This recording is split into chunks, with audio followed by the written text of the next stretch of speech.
pressed into wet clay sometime around 2100 BCE, a Sumerian scribe recorded something that has quietly unsettled historians ever since. The Sumerian king list, one of the oldest historical documents ever recovered, begins not with the first human city, but with something that came before it: 8 kings, 5 cities, reigns stretching across 241,200 years of recorded rule. And then, in a single devastating line, the text shifts everything. Then the flood swept over, and after the flood swept over, kingship descended from heaven again. Again. That word carries the weight of a lost world. Welcome, and thank you for being here tonight. It's probably late where you are, or at least quiet enough that the day has finally loosened its grip on you. I'm glad you chose to spend this time exploring something genuinely extraordinary, because what we're going to sit with tonight is one of the most provocative questions hiding inside ancient archaeology. Did the Sumerians, the people who gave us writing, mathematics, astronomy, and the wheel, actually believe they inherited civilization from someone else? The Sumerian king list was first reconstructed from fragments by scholar Thorkild Jacobsen in 1939, and it has been a source of careful, sometimes heated scholarly debate ever since. The mainstream interpretation holds that the impossibly long antediluvian reigns, some lasting 43,200 years, are mythological framing devices, a literary convention placing human history within divine timescales. That interpretation is serious, well supported, and deserves full consideration. But there is a second current running through the scholarship, quieter and more recent, fed by discoveries in geology, marine archaeology, and archaeoastronomy. This interpretation asks whether the king list might encode compressed cultural memory of real events, real places, and real people from a period we have almost no physical record of, because that record may be sitting beneath 300 feet of warm seawater in the Persian Gulf. Both interpretations are worth your time tonight. Both are held by serious thinkers. And honestly, the tension between them is part of what makes this subject so alive. Tonight, we're not here to settle anything. We're here to explore, to wonder, and to sit with questions that have occupied human minds across centuries.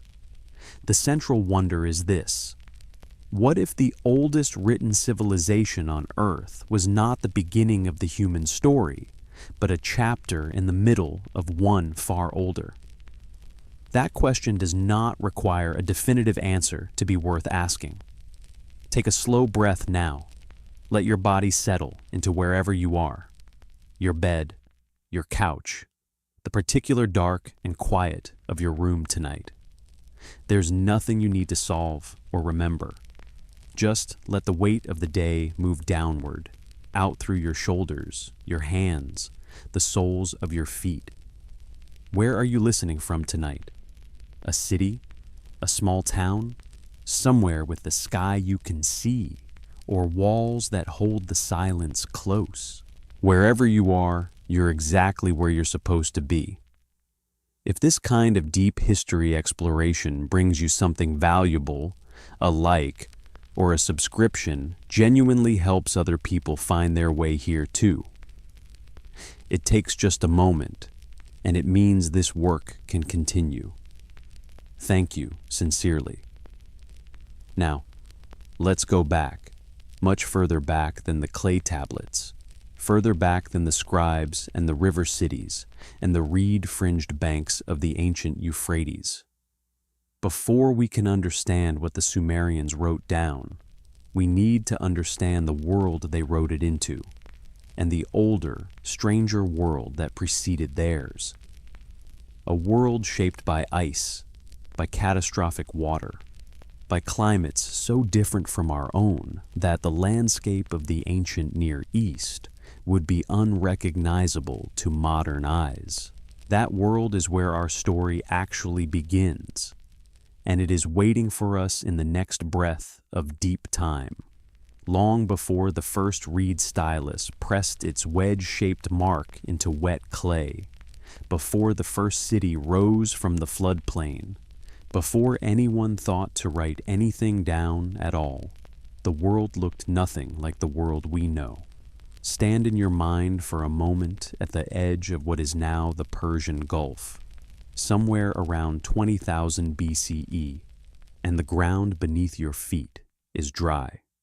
Not desert dry, not cracked and sun-baked, but green, riverine, alive with the sound of moving water, birdsong, and wind through tall grasses. The Gulf itself, that warm body of water we know today, stretching between Iran and the Arabian Peninsula, does not exist yet. In its place is a river valley, roughly 800 kilometers long and perhaps 200 kilometers wide at its broadest point, carved by the confluence of 4 rivers that the Sumerians would later name in their sacred texts: the Tigris, the Euphrates, the Karun, and a 4th river they called the Gihon, which modern geographers believe once drained the mountains of western Iran. That valley is gone now. It lies beneath approximately 35 to 40 meters of seawater, silent and unexcavated, holding whatever it holds in the dark. The climate driving this lost landscape was the work of the last glacial maximum, the peak of the most recent ice age, which reached its coldest and most expansive point around 26,500 years ago. At that time, ice sheets 2 to 3 kilometers thick covered much of northern Europe and North America, locking an extraordinary volume of the planet's water into frozen storage. Global sea levels dropped as a consequence, falling roughly 120 meters below where they sit today. 120 meters. That is a number worth sitting with for a moment, because it means that coastlines everywhere on Earth extended dramatically outward, and vast regions of continental shelf that are now submerged were then exposed as habitable land.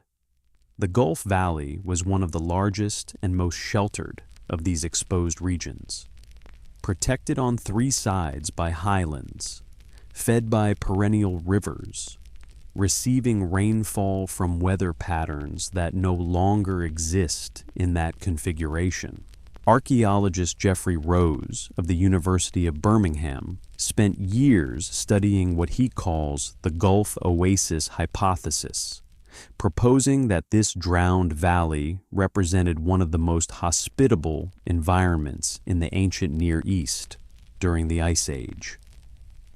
Freshwater springs fed from the Arabian aquifer system would have provided reliable water sources even during dry periods.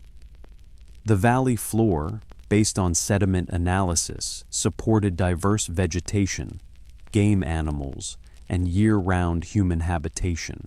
Rose's analysis of archaeological sites ringing the present Gulf coastline, more than 60 sites dating to between 100,000 and 8,000 years ago, reveals a consistent pattern of human presence surrounding what was once a valley, converging on it from multiple directions, suggesting it functioned as a population center and resource hub for tens of thousands of years. The stars above that valley turned in their ancient patterns, indifferent and unchanged. Orion rose in the southeast, the same constellation that would later become deeply significant to Mesopotamian astronomy. The Milky Way arced overhead with a clarity impossible to imagine from any modern city, a river of light above a river of water, both flowing southward toward the sea. The people who lived in that valley, and the evidence strongly suggests people did live there, would have known that sky with an intimacy we have almost entirely lost. Their calendar was written in stars, not stone, in seasonal risings and settings memorized across generations. Consider what 10,000 years of continuous habitation in a single fertile valley might produce. Not necessarily writing, not necessarily monumental architecture, but accumulated knowledge, astronomical observation refined across hundreds of generations, agricultural experimentation stretching across millennia, oral traditions encoding ecological patterns, flood cycles, and celestial events with the precision that survival demands. This kind of knowledge does not require clay tablets to be real and transmissible. It requires only human memory, human voice, and human continuity, all of which the archaeological evidence suggests this region possessed in abundance. The world was not primitive in the way we sometimes casually assume. It was differently complex, organized around different technologies, different recording systems, different relationships between human communities, and the landscapes sustaining them. The absence of cities does not mean the absence of sophistication. The absence of writing does not mean the absence of knowledge. These are distinctions worth carrying carefully as we move forward tonight. Then, gradually at first, and then with increasing violence, the ice began to release its hold on the northern world. The warming that followed the last glacial maximum was not smooth or gradual. It was fitful, punctuated by reversals and accelerations, shaped by forces that climatologists are still working to fully understand. Sea levels rose and fell in pulses rather than in steady increments, advancing and retreating across coastlines in patterns that would have been perceptible within a single human lifetime during the most dramatic episodes. The Gulf Valley, sitting at low elevation and fed by rivers swelling with glacial meltwater, was particularly vulnerable to these fluctuations. What had been dry land for 20,000 years began, slowly and then suddenly, to fill with the sea. And the people who called that valley home would have watched it happen. Somewhere around 14,000 years ago, the rate of global sea level rise accelerated sharply. Glaciologists call this episode Meltwater Pulse 1A, and it is one of the most dramatic climatological events in the entire post-glacial record. During this pulse, which lasted perhaps 500 years, global sea levels rose by somewhere between 16 and 25 meters. That translates on average to sea level rising 3 to 5 centimeters per year, which sounds modest until you apply it to a low gradient coastal plain like the Gulf Valley floor, where 3 centimeters of vertical sea rise could translate to meters of horizontal coastline retreat. Beaches and river mouths that a person knew as a child would have looked measurably different by middle age. The valley their grandparents described would have been recognizably smaller. The valley their grandchildren inherited would have been transformed. This was not a single catastrophic wall of water arriving overnight. The geological record does not support that image. What it does support is something in some ways more psychologically devastating, a slow, relentless, multi-generational drowning of a homeland, punctuated by episodes sharp enough to be experienced as sudden catastrophe within a single lifetime. Meltwater Pulse 1A was followed by a partial stabilization, and then by further episodes of accelerated rise. The most significant of these, for the human populations of the Near East, arrived around 8,000 to 7,500 years ago, when the final flooding of the Persian Gulf Basin reached its approximate modern configuration. Oceanographic surveys of the Gulf floor, conducted primarily by teams from the University of Miami and several Gulf State universities between 1999 and 2018, have confirmed the presence of ancient river channels, submerged landforms consistent with former habitation zones, and sediment layers showing the transition from freshwater to marine deposition.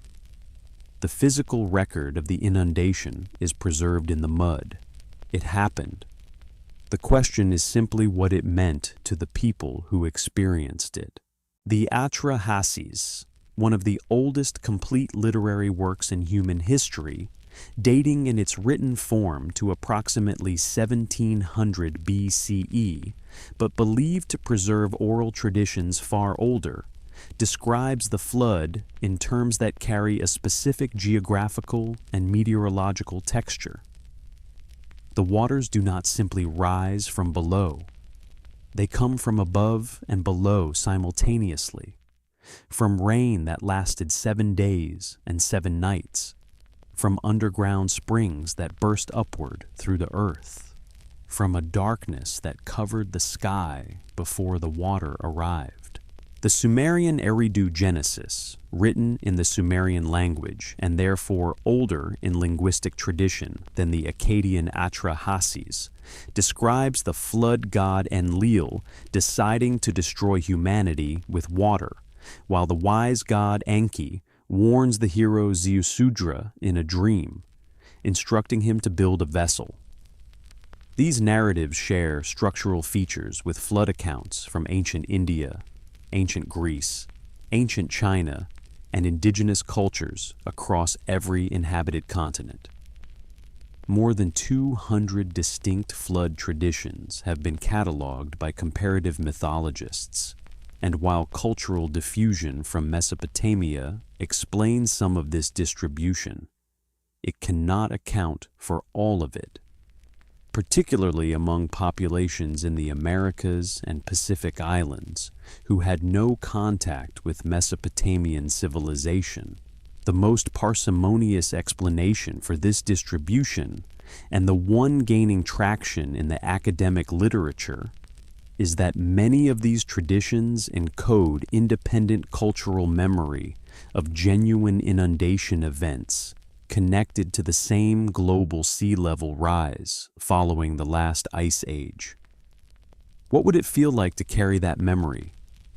Imagine being among the communities displaced from the Gulf Valley as the water rose, generation by generation. Your people had names for rivers that no longer existed above water. Your stories contained descriptions of a landscape that your children could only visit in imagination.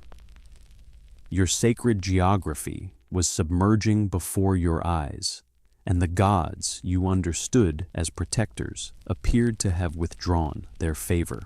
The impulse to record, to preserve, to encode the knowledge of what was lost into the most durable medium available, story, ritual, astronomical observation, and eventually writing, would have been not merely cultural but existential. The Younger Dryas period, running from approximately 12,900 to 11,700 years ago, adds another layer of complexity to this picture. Evidence accumulated by the Comet Research Group, including work by scientists Randall Carlson and the late Alan West, points toward a cosmic impact event or series of events at the Younger Dryas boundary that triggered rapid climate destabilization, catastrophic wildfires across North America and Europe, and a temporary return to near glacial temperatures lasting approximately 1,200 years.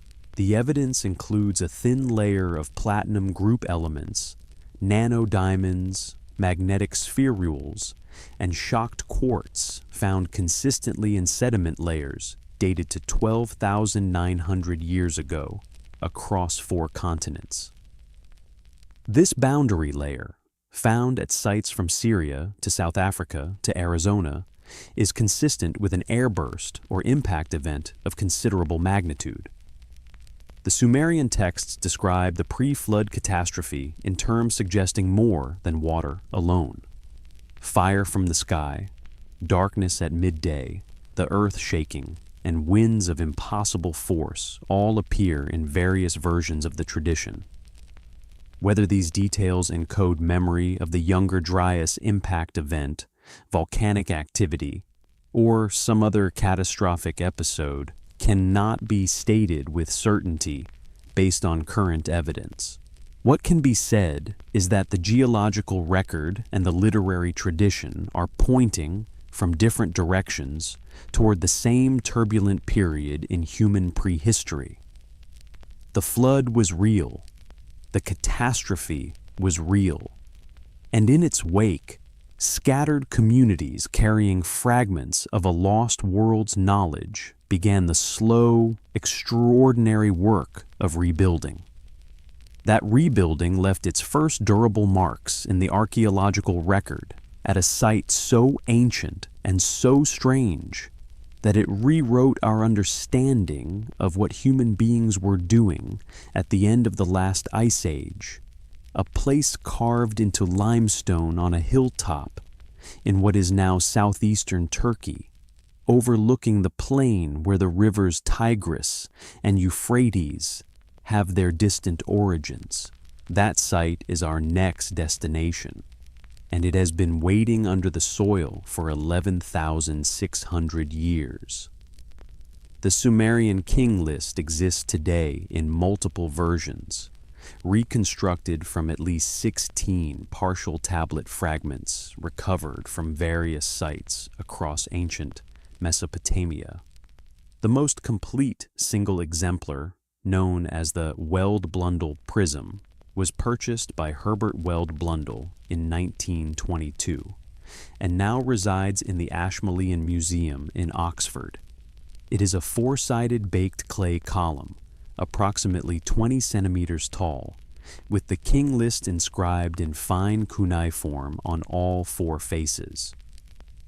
When scholars first reconstructed and translated its full contents in the early 20th century, the antediluvian section stopped them cold.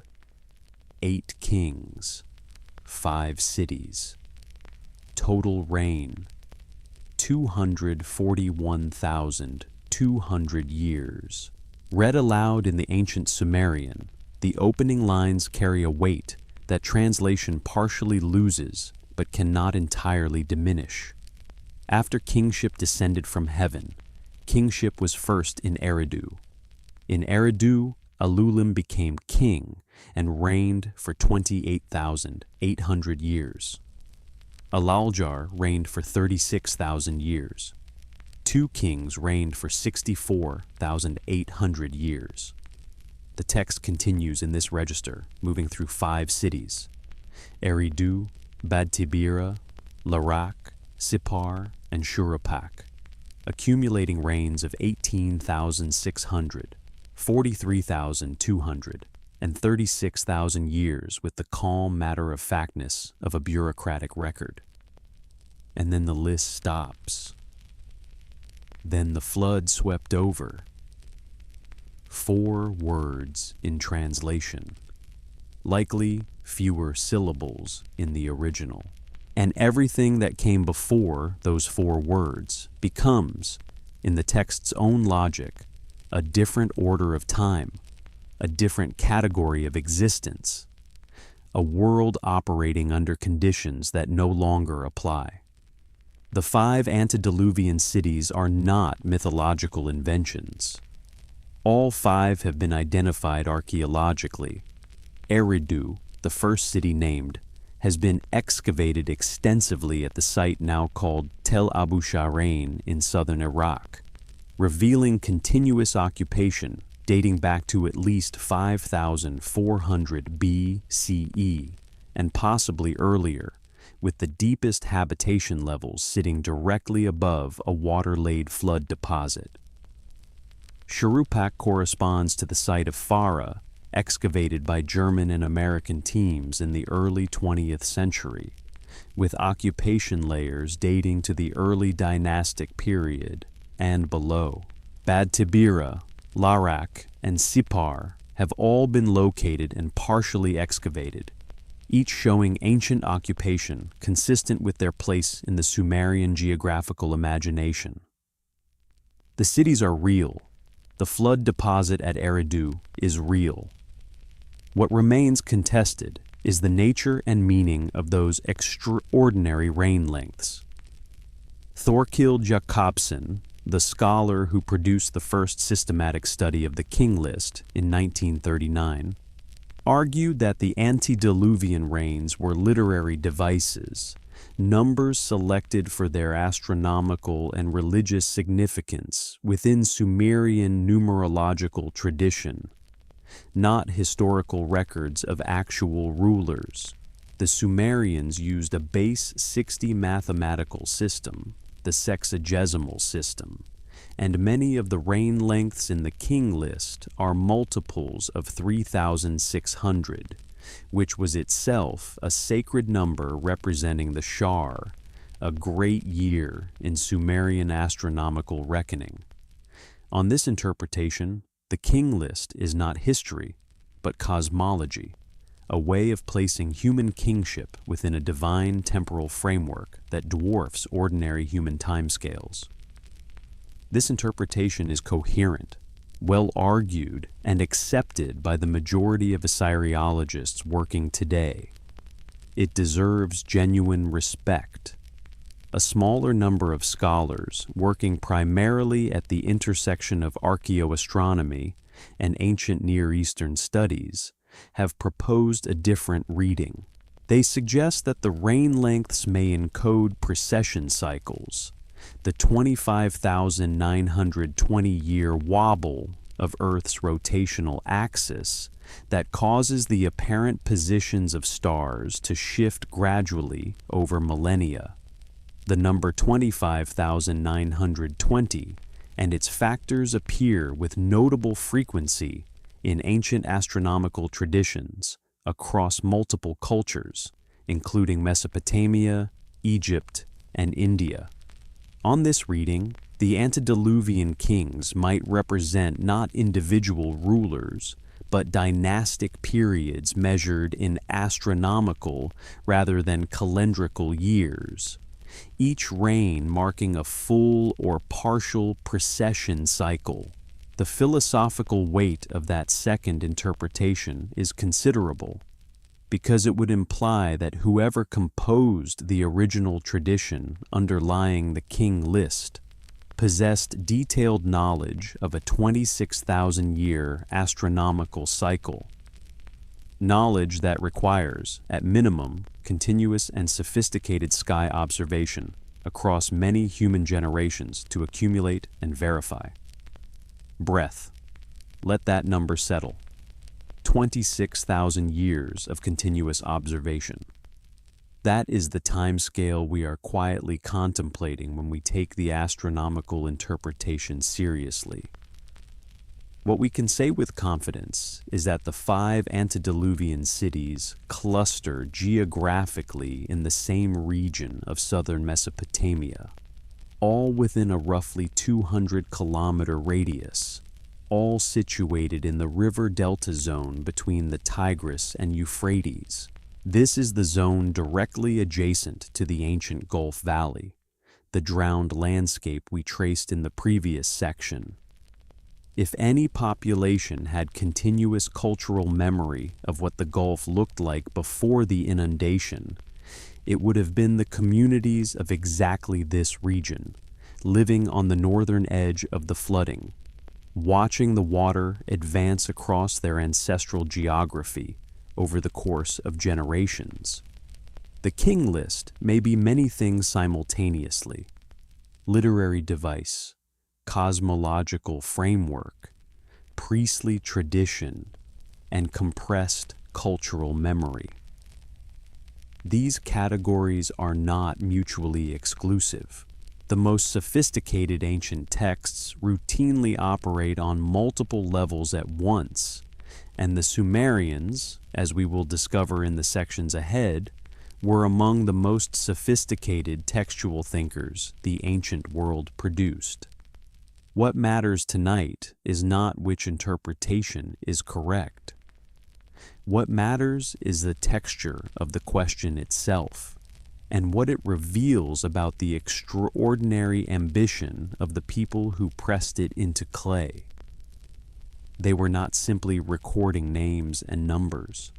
They were insisting that human civilization had roots deeper than the flood, deeper than the cities they themselves inhabited, reaching down into a time when the world was ordered differently, and something, perhaps everything, was lost. That insistence, preserved in baked clay for 4,000 years, is what brought us here tonight. And now, with the flood and the lost valley and the contested rains established as our foundation, we can begin to follow the archaeological evidence forward into the ground itself and ask what the earth actually remembers of what came before. The mound rises from the southern Iraqi desert with the quiet patience of something that has been waiting a very long time. Tel Abu Shahrain, as it is known today, sits approximately 22 kilometers southwest of the modern city of Nasiriyah in Dhikar province, a low, eroded hill roughly 800 meters across at its base and about 8 meters above the surrounding plain. From a distance, in the amber light of late afternoon, it looks like nothing more than a natural feature of the landscape, one of the thousands of undistinguished mounds that dot the Mesopotamian lowlands. But this particular mound is Eridu, the city the Sumerians called the first city on Earth, the place where, in their cosmology, kingship first descended from heaven. And what the ground beneath it contains has quietly restructured our understanding of how early and how continuously this region was inhabited. The first systematic excavation of Tel Abu Shahrain was conducted between 1946 and 1949 by Iraqi archaeologists Fuad Safar and Seton Lloyd, working under the auspices of the Iraqi Directorate General of Antiquities. What they found in the southern sector of the mound, beneath the remains of a large mud brick temple platform, was a vertical sequence of occupation that archaeology rarely delivers so cleanly. 18 successive temple structures, each built directly atop the leveled remains of the previous one, stacked in an unbroken architectural sequence reaching from the early dynastic period, around 2900 BCE, down through the Ubaid period, the cultural horizon that immediately preceded Sumer's emergence, and deeper still, into occupation layers that Safar and Lloyd dated to approximately 5400 BCE, based on pottery typology. The excavation report, published in 1981 as Eridu, a preliminary report, remains one of the foundational documents of Mesopotamian archaeology. Each of those 18 temples occupy the same sacred footprint, with only minor variations in orientation and dimension.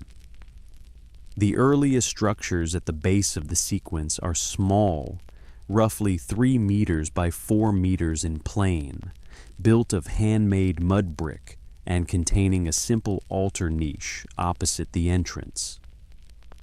As the sequence ascends through time, the temples grow progressively larger and more architecturally elaborate, reaching the substantial platforms of the Ubaid period, before culminating in the imposing early dynastic structures near the surface.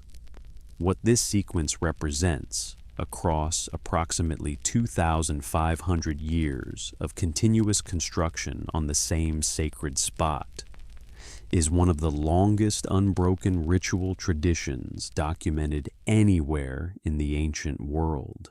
Then, beneath the earliest Ubaid levels, Safar and Lloyd encountered something unexpected. Approximately 2.5 meters below the lowest mud brick temple, their excavation trenches cut through a layer of water-deposited sediment, distinct in texture and composition from the surrounding soil, characteristic of flood deposition. And beneath that flood layer, at a depth suggesting occupation predating the flood event itself, they found more habitation material, ash layers, food remains, fragmentary pottery of a style older than anything in the established Ubaid sequence. The ground at Eridu had been lived on, flooded, and lived on again in a pattern consistent with exactly the kind of repeated inundation events that the Gulf Valley's geological history would predict. The pottery recovered from Eridu's deepest levels, designated Eridu ware by archaeologists, is among the oldest ceramic tradition identified in southern Mesopotamia. Painted with geometric patterns in dark pigment on buff-colored clay, fired at temperatures suggesting a controlled kiln process, these vessels show technical competence inconsistent with a population just beginning to experiment with ceramic production. The forms are standardized. The firing is consistent. This is not the pottery of beginners. The evidence hints at a ceramic tradition already mature by the time it reached Eridu, implying either a long local developmental period that has not yet been fully traced, or a population arriving with established craft knowledge from somewhere else. From somewhere else, in the geographical context of southern Mesopotamia in the 6th millennium BCE, raises an obvious question. Where? The cultural horizon immediately surrounding Eridu at its earliest levels shows affinities with material from multiple directions, connections to the Samarra culture of central Iraq to the north, to early Ubaid assemblages along the middle Euphrates to the northwest, and to traditions along the western margins of the Zagros Mountains to the east. Eridu sits, in other words, at a confluence, not merely of rivers, but of cultural streams converging from across the ancient Near East. Something about this location drew people, repeatedly and persistently, across millennia. The Sumerians themselves had an explanation for this, and it was not vague. Eridu was the home of Enki, the god of wisdom, fresh water, and the subterranean ocean they called the Abzu.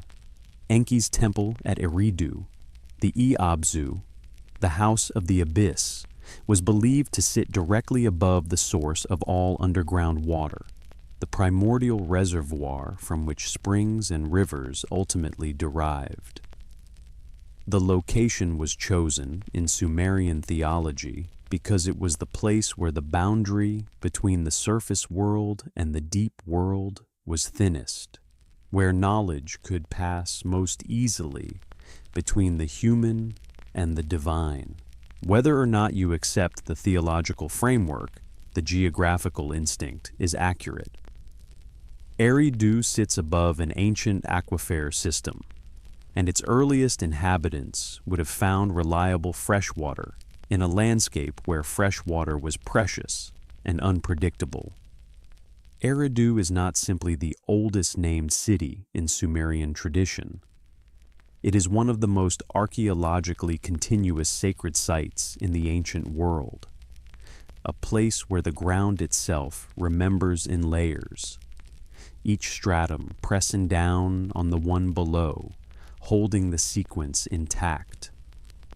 And it is through sights like this, reading the earth with the patience of slow science, that we begin to hear, faint but unmistakable, the voice of what came before.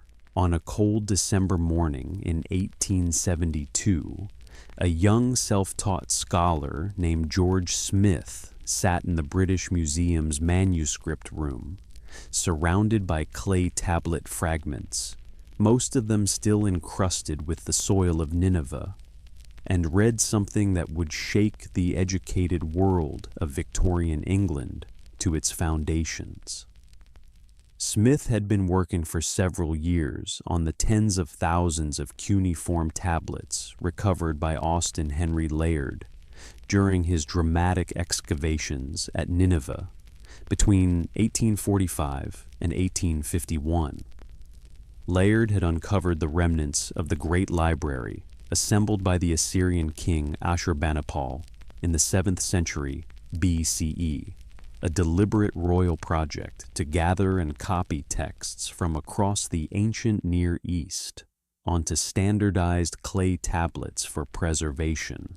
Approximately 30,000 tablet fragments from this library now resided in the British Museum, most untranslated and many still unidentified. Smith, who had taught himself cuneiform from published grammars while working as a banknote engraver, had been methodically working through the collection for years when a particular fragment of Tablet 11 from a text now known as the Epic of Gilgamesh came into his hands. What he read stopped him completely. He later described the moment in writing. He stood up from his chair, began walking rapidly around the room, and started removing his clothing, a response his colleagues apparently received with the particular bewilderment the Victorians reserved for genuine emotional displays.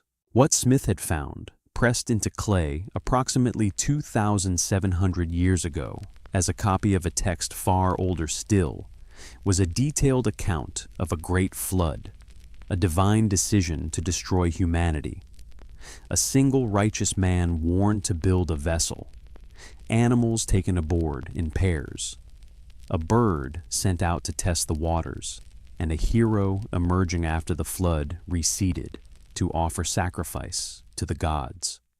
The story predated the book of Genesis by at least 1,000 years in its written form, and by an unknown additional span in the oral tradition from which it derived. The implications landed with force. Smith presented his findings to the Society of Biblical Archaeology on December 3, 1872, and the subsequent newspaper coverage created a sensation. The Daily Telegraph funded an expedition to Nineveh the following year specifically to search for missing tablet fragments, and Smith, despite having no formal archaeological training, led the excavation himself. He found the missing fragment in the first 5 days of digging, an achievement that remains one of the more statistically improbable events in the history of archaeology. He returned to Nineveh twice more before dying of dysentery in Aleppo in 1876 at the age of 36, leaving behind a transformed understanding of what the ancient Near East had written and when. What Smith's discovery opened was a door, and through that door, over the following 150 years of scholarship, the full complexity of Mesopotamian literary tradition has gradually become visible. The Gilgamesh flood account is not the oldest version of the story in the cuneiform record. Behind it lies the Atrahasis epic, an old Babylonian text from approximately 1700 BCE that contains a more complete narrative context for the flood, including a detailed account of the world's creation and the reasons the gods decided to send the deluge. Behind Atrahasis lies the Sumerian Eridu Genesis, a fragmentary text preserved on tablets from Nippur and dating to the Old Babylonian period, but carrying linguistic features suggesting origins in the Ur-III period, around 2100 to 2000 BCE, or possibly earlier. Each text is a copy of something older, a transcription from an earlier medium, a stone or wooden tablet, an oral recitation, a temple tradition, stretching back toward origins that the written record itself cannot directly access. The cuneiform writing system, invented in southern Mesopotamia around 3400 to 3200 BCE, is the oldest writing technology yet identified anywhere on Earth. It began as a pictographic accounting system, simple representations of commodities pressed into clay tokens, and eventually tablets for administrative record-keeping in the large temple economies of Uruk and other early Sumerian cities.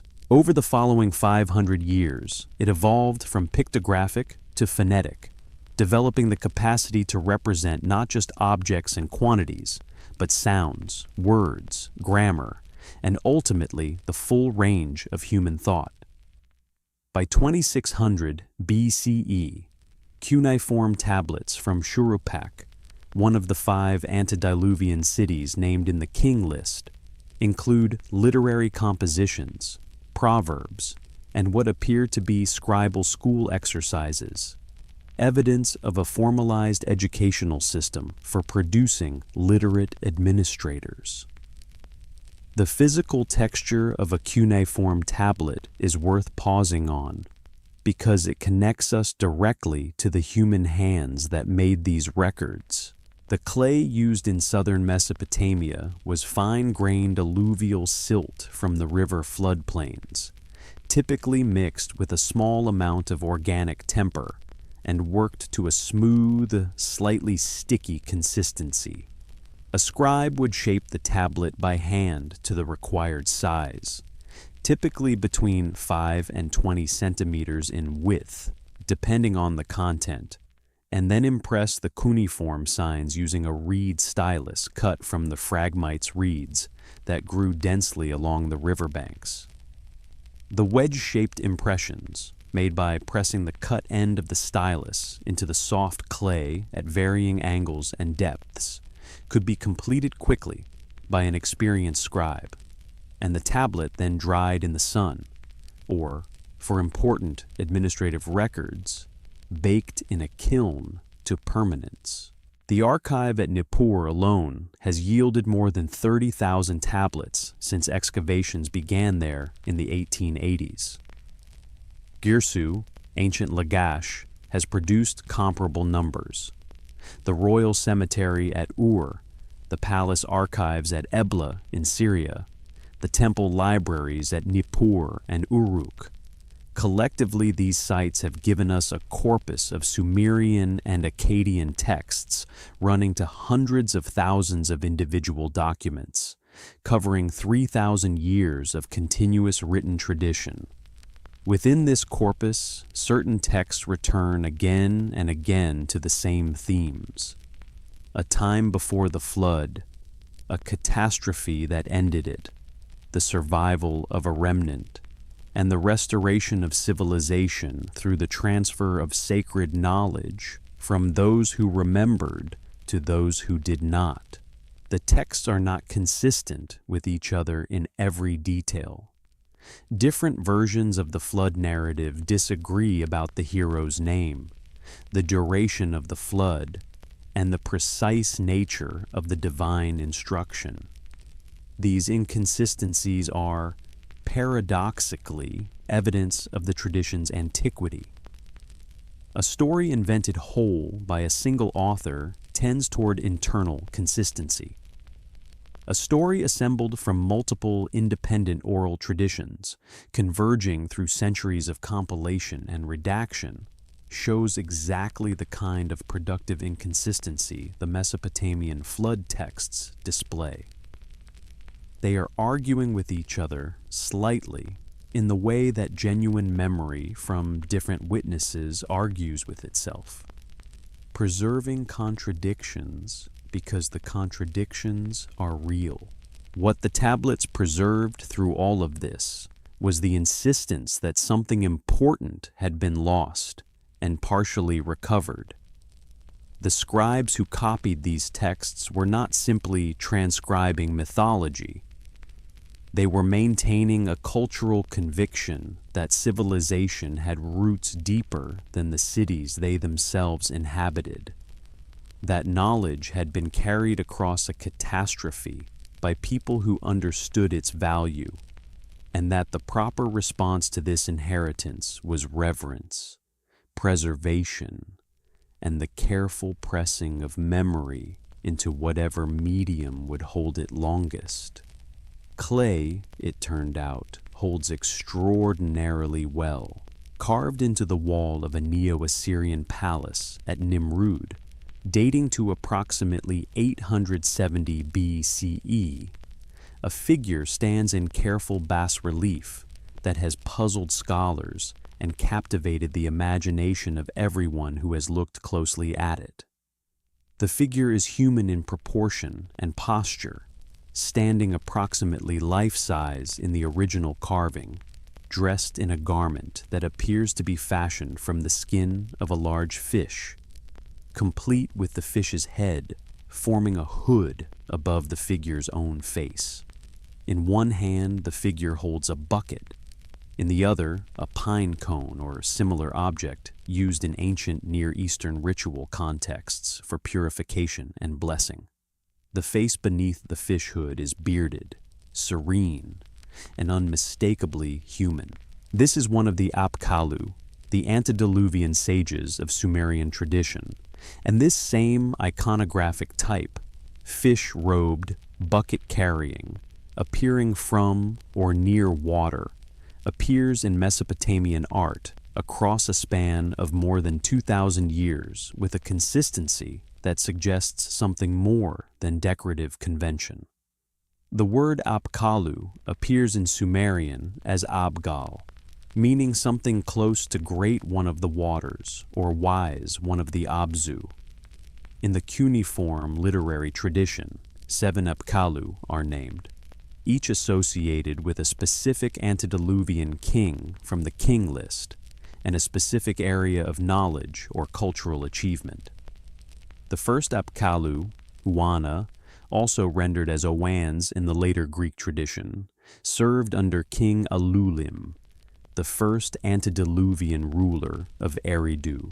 The last, Utuabzu, served under Ubartutu, the 8th and final king before the flood. Together, according to the texts, they brought to humanity the arts of civilization, the construction of cities, the practice of temple ritual, the interpretation of celestial omens, the craft of the metalworker, the principles of royal administration, and the writing itself. The Babylonian priest Berossus, writing in Greek around 278 BCE, and drawing on temple archives in Babylon that no longer survive, described Owans in terms that the ancient world apparently found entirely credible. In Berossus's account, Owans was a being with the body of a fish, but with a human head beneath the fish's head and human feet alongside the fish's tail. He emerged from the Persian Gulf at the beginning of history and spent his days among human beings, teaching them writing, sciences, arts, and the construction of cities and temples. At night, he returned to the sea. He taught everything, wrote Berossus, and since his time, nothing further has been discovered. Nothing further has been discovered. That line from Berossus, written more than 2,300 years ago, carries a particular resonance tonight. It is not a boast about the completeness of knowledge. It is a statement about the nature of that knowledge. It arrived whole, transmitted from a prior source, and what followed was elaboration and preservation, rather than original discovery. The Babylonians who preserved this tradition were not, on their own account, inventing civilization. They were maintaining it. The 7 Apkallu, named in Sumerian tradition, are documented most completely in a text known as the Uruk List of Kings and Sages, recovered from the Seleucid period city of Uruk, and dated to approximately 165 BCE, though drawing on much earlier Babylonian sources. The list pairs each antediluvian king with his corresponding sage in a parallel column, creating a systematic record of the association between royal authority and transmitted wisdom. Scholars Wilfrid Lambert and Andrew George, working with this text in the late 20th century, traced its connections backward through the Babylonian scribal tradition to Sumerian originals from the Ur-III period, suggesting that the pairing of kings and sages in antediluvian tradition was established by at least 2100 BCE and possibly considerably earlier. What did the Apkallu actually represent to the people who depicted them and told their stories across 3 millennia? The scholarly debate here is genuinely open, and the openness is intellectually honest rather than evasive. One interpretation, broadly accepted within Assyriology, treats the Apkallu as mythological figures serving a specific ritual function. In Babylonian and Assyrian practice, figurines of the 7 sages were buried beneath the foundations of temples and important buildings as protective spirits, their presence ensuring the building's sanctity and its connection to primordial wisdom. Dozens of such figurines have been recovered archaeologically, typically made of clay or bronze, typically depicting the fish-robed form, typically found in foundation deposits alongside other ritual materials. A different interpretation, advanced by scholars including Simo Parpola of the University of Helsinki, treats the Apkallu tradition as encoding real historical memory of a group of people, a priestly or scholarly class, who survived the flood catastrophe carrying a systematized body of knowledge and introduced it, or reintroduced it, to the communities they encountered afterward. On this reading, the fish iconography reflects not literal fishmen, but people arriving from the sea, from the direction of the drowned Gulf Valley, carrying the accumulated knowledge of a civilization that the flood had submerged. The bucket and pine cone are purification implements, the tools of a priestly tradition being transmitted intact. These interpretations are not mutually exclusive. Ancient traditions frequently operate as simultaneously historical and ritual, encoding real events in mythological frameworks that then acquire independent ritual functions over time. The important point is that the Sumerians themselves and their Babylonian and Assyrian successors took the Apkallu with absolute seriousness as the founding transmission event of all civilized knowledge, the moment when what was known before the flood was carried across the catastrophe and given to the world that survived it. The stars they navigated by in whatever vessel carried them are the same stars visible tonight, shifted slightly in their positions by 10,000 years of precession, but following the same ancient paths across the same ancient sky.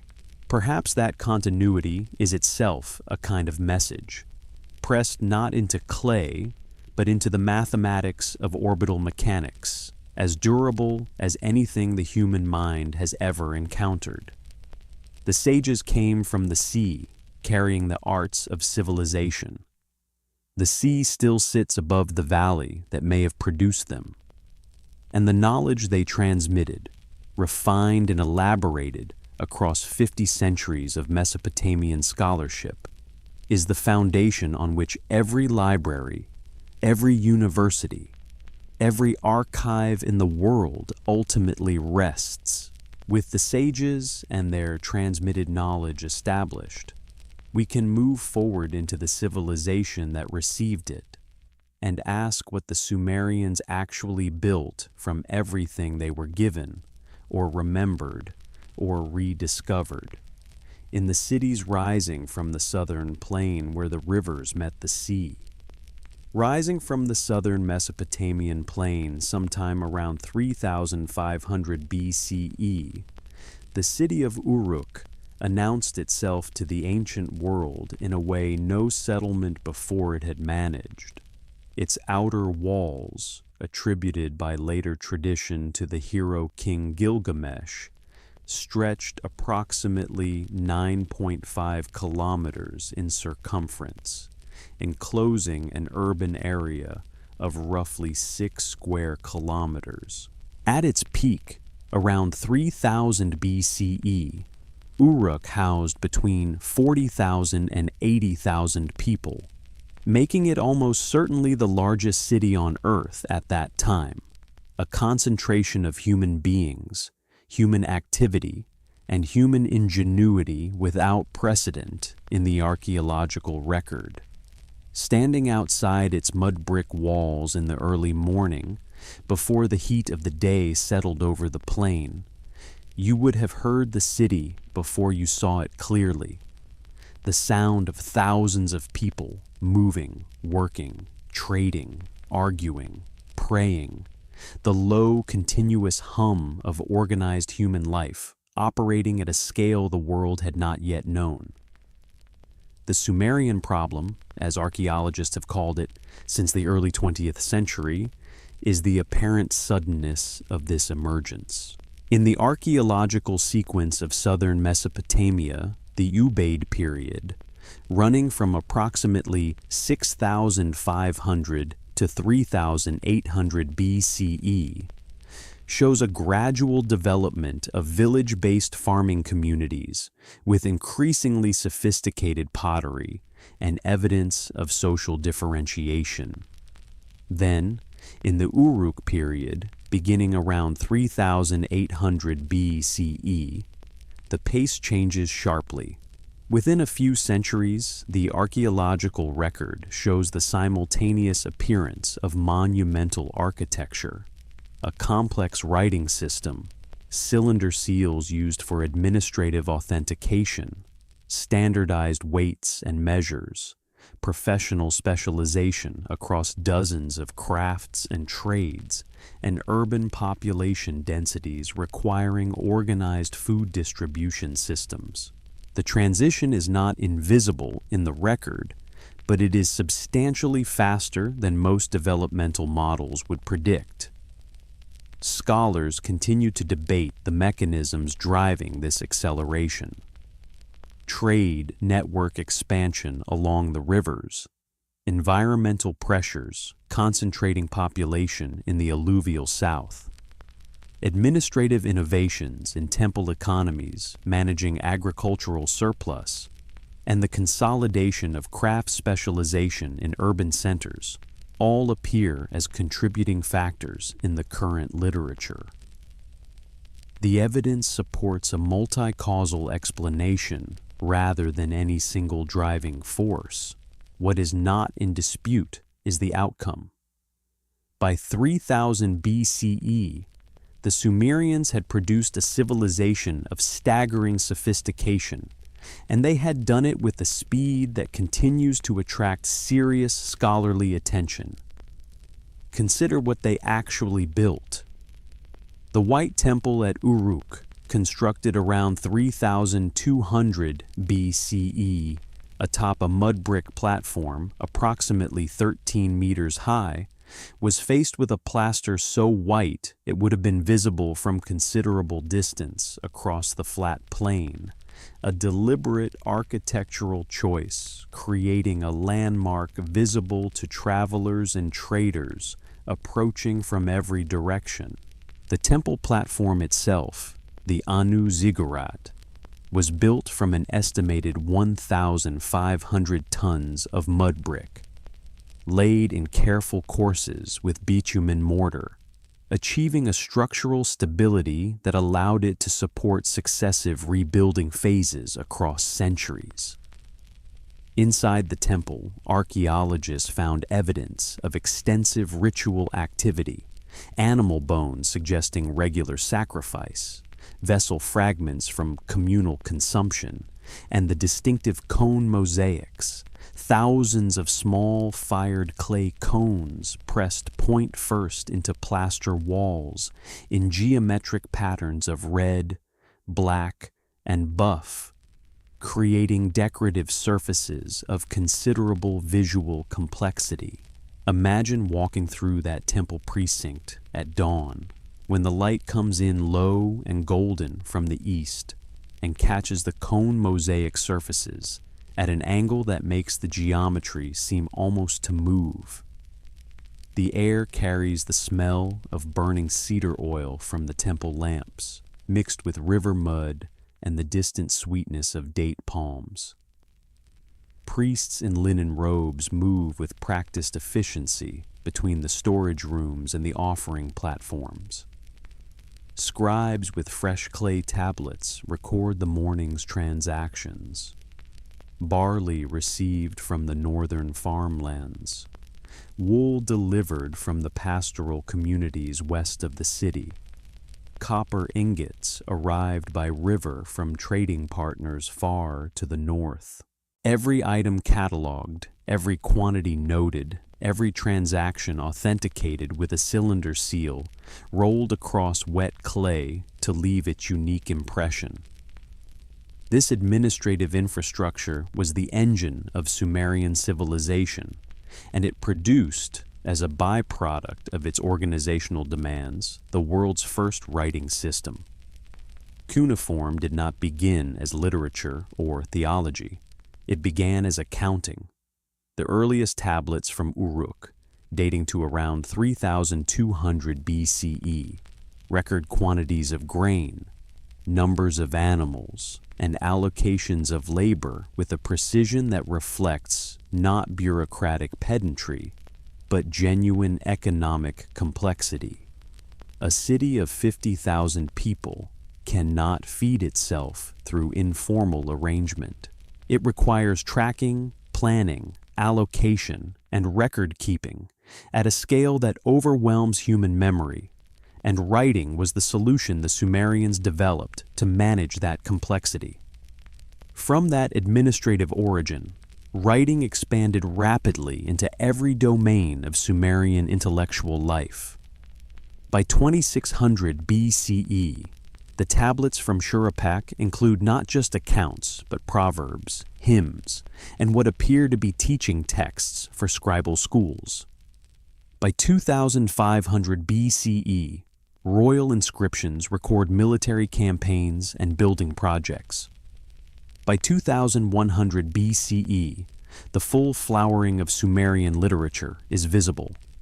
The hymns of the priestess and Heduana, the mythological cycles of Inanna and Gilgamesh, the lamentations over fallen cities, and the king list itself with its antediluvian prelude.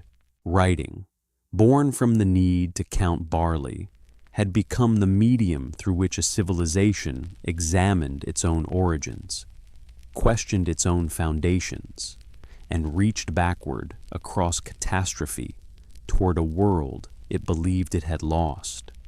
Beneath all of this achievement, running like a quiet current through the entire Sumerian intellectual tradition, was the conviction that they were not inventing, but recovering.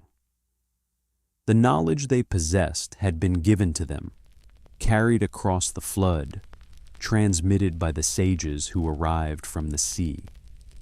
Understanding what they did with that conviction, requires going deeper into their astronomical and mathematical knowledge, because that is where the most remarkable and the most difficult to explain aspects of Sumerian achievement become visible.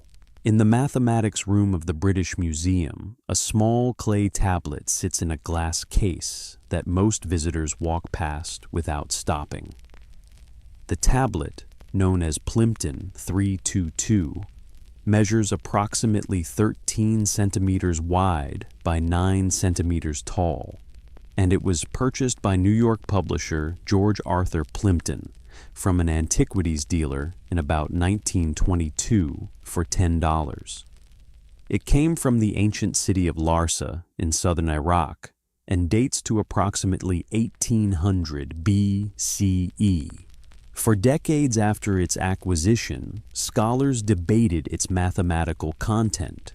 Then, in 2017, mathematicians Daniel Mansfield and Norman Wildberger of the University of New South Wales published a reanalysis in the journal Historia Mathematica, arguing that Plimpton 322 is a trigonometric table of extraordinary sophistication, listing Pythagorean triples, whole number solutions to the relationship now expressed as a squared plus b squared equals c squared, in a systematic sequence that anticipates trigonometric methods by more than 3,000 years.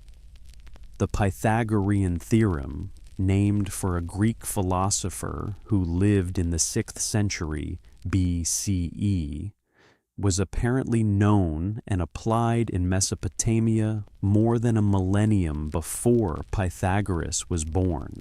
A young scribe named Imgur Enlil, assigned to the tablet house of Larsa sometime around 1790 BCE, would have worked with this material as part of his standard mathematical education.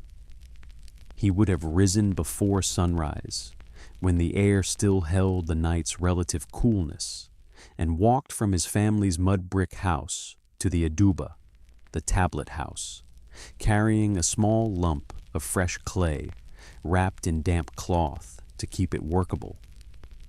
The aduba at Larsa occupied a series of rooms adjacent to the temple precinct, with reed mat seating arranged in rows and the distinctive smell of drying clay tablets stacked in wooden frames along the walls.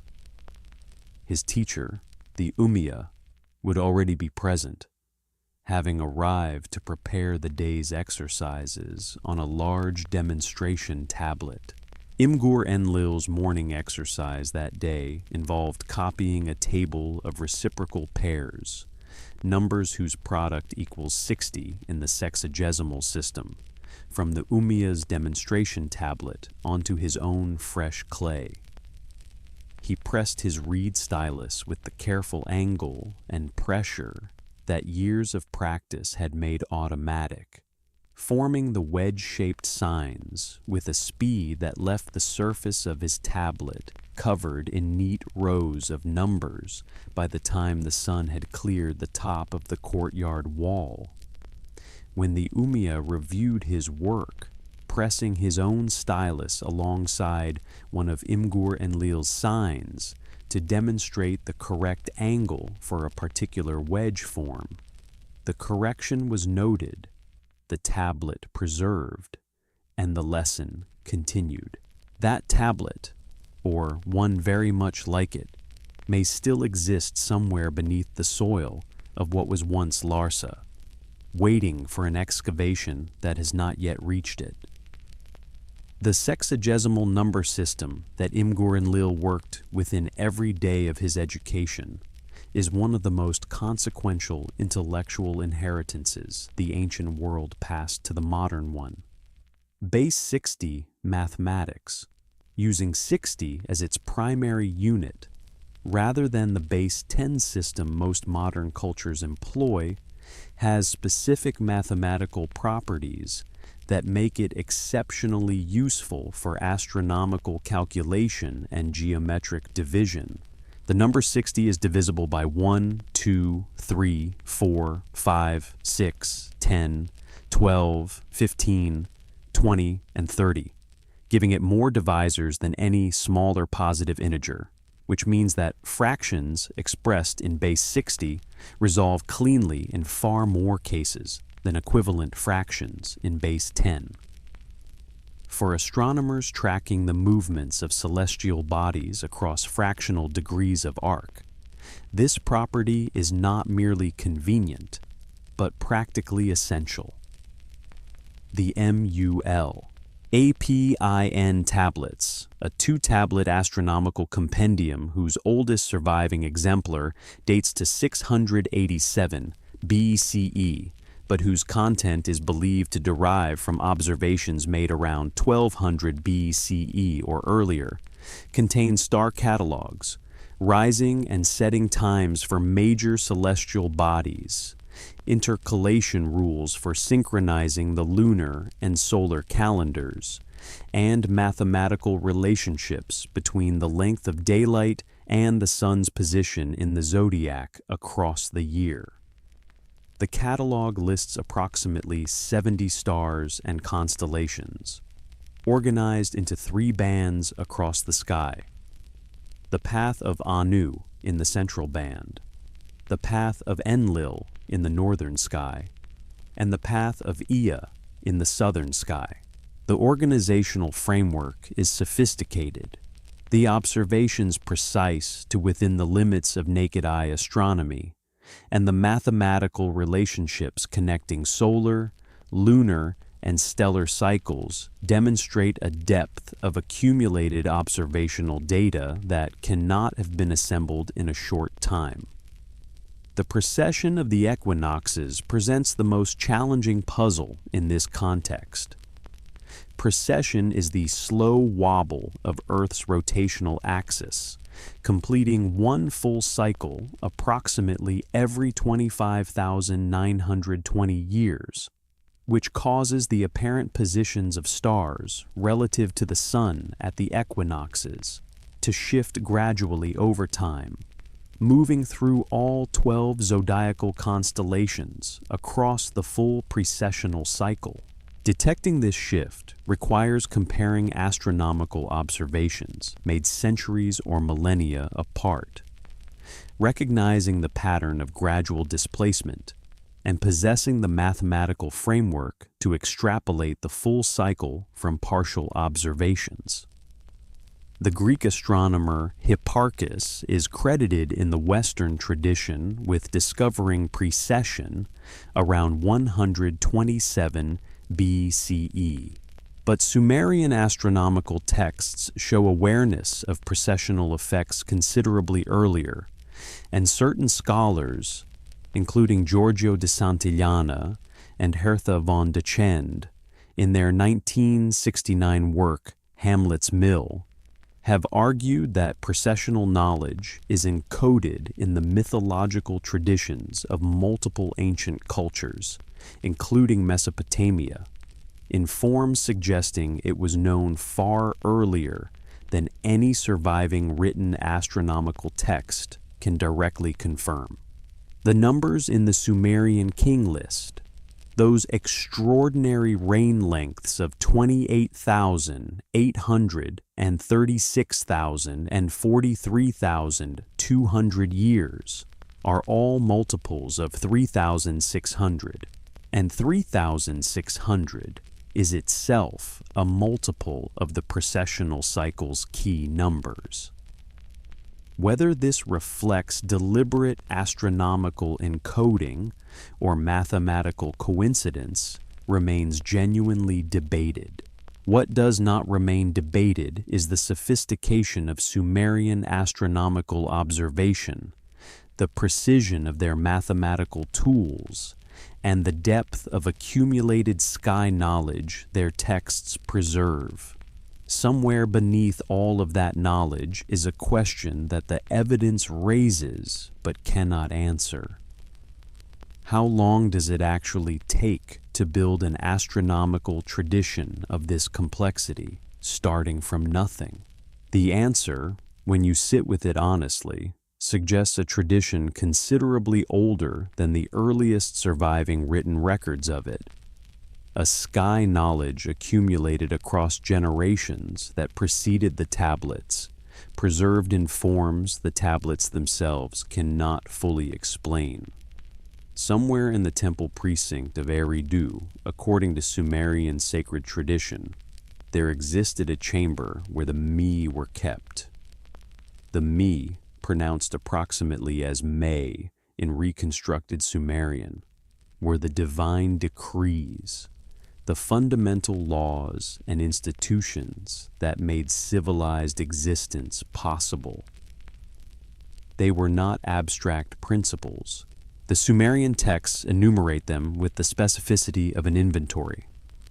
Kingship, the priestly offices, descent to the underworld and return, the scribal arts, the craft of the metal worker, the art of music, wisdom, understanding, the destruction of cities, lamentation, rejoicing of the heart, travel, the secure dwelling, the shepherd's art, the art of song, the craft of the carpenter, the goldsmith's art, writing on clay tablets, the binding of the head, the bathing of the body. The list in various textual versions runs to over 100 items, covering the full range of social institutions, craft traditions, emotional states, and forms of knowledge that the Sumerians identified as constituting civilization itself. What makes the Mi theologically remarkable and philosophically significant for our purposes tonight is their status in Sumerian cosmology. They were not invented by human beings. They were not developed through trial and error or gradual cultural evolution. They were created by the gods at the beginning of time, held in custody by Enki in his temple at Eridu, and transmitted to humanity as deliberate gifts, or, in some versions of the tradition, as deliberate restorations after the flood had swept away the previous order. The Sumerians did not understand themselves as the originators of civilization. They understood themselves as its custodians, maintaining an inheritance whose ultimate source lay outside ordinary human history. The myth of Inanna and the Mi, preserved in multiple Old Babylonian copies and believed to derive from Sumerian originals of the Ur-3 period, dramatizes this transmission in a narrative that reads less like conventional mythology and more like an account of institutional transfer.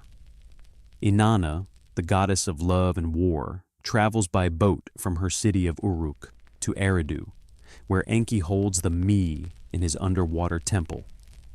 Over a meal and generous quantities of beer, Enki presents the Mi to Inanna one by one, naming each one as he gives it. In the name of my power, in the name of my Abzu, I will give you the Mi. Inanna loads them onto her boat of heaven and returns to Uruk. When Enki sobers the following morning and realizes what he has done, he sends monsters and sea creatures to retrieve the Mi. But Inanna successfully defends them and brings them safely to Uruk, where she presents them to her city one by one, each Mi manifesting as its corresponding institution materializes in the city's life. Imagine that boat arriving at Uruk's riverbank at dawn, the water catching the first light in long broken lines of orange and copper. The priestesses of Inanna's temple are gathered at the quay, and as each Mi is unloaded from the boat and carried through the city gates, something shifts in the fabric of the city's life. The scribal school opens. The smithy fires are lit. The first musical instruments are sounded in the temple courtyard. The city receives its inheritance, and the people who receive it know, with the particular certainty of the deeply mythological, that they did not create it. This civilizational humility, encoded at the foundation of Sumerian theological thought, is one of the more striking features of the tradition when viewed from a modern perspective. Contemporary cultures tend to celebrate their own innovations and achievements as evidence of human progress, the gradual ascent from primitive origins to increasing sophistication. The Sumerians inverted this framework. Their golden age was in the past, before the flood, in the antediluvian cities where the kings reigned for tens of thousands of years under the direct guidance of the gods and the sages. What came after the flood was recovery, partial restoration, the faithful maintenance of a diminished but still precious inheritance. Whether this represents genuine memory of a prior civilization, a theological framework for legitimizing priestly authority over written knowledge, or simply the human tendency to locate perfection in a lost past rather than an uncertain future, scholars continue to debate with genuine engagement. The evidence does not resolve the question cleanly. What it does establish, clearly, is that the Sumerians took this framework seriously enough to build it into the foundational texts of their civilization, to transmit it across 3,000 years of literary tradition, and to organize their entire understanding of cultural authority around the premise of recovered rather than original knowledge. The me also served a deeply practical social function. By encoding the institutions of civilization as divine gifts rather than human inventions, the Sumerians created a framework for social stability that did not depend on the personality of any individual ruler or the political strength of any particular dynasty. Kingship was a me, a divinely mandated institution, which meant that even when specific kings fell and dynasties changed, the institution itself retained its sacred legitimacy.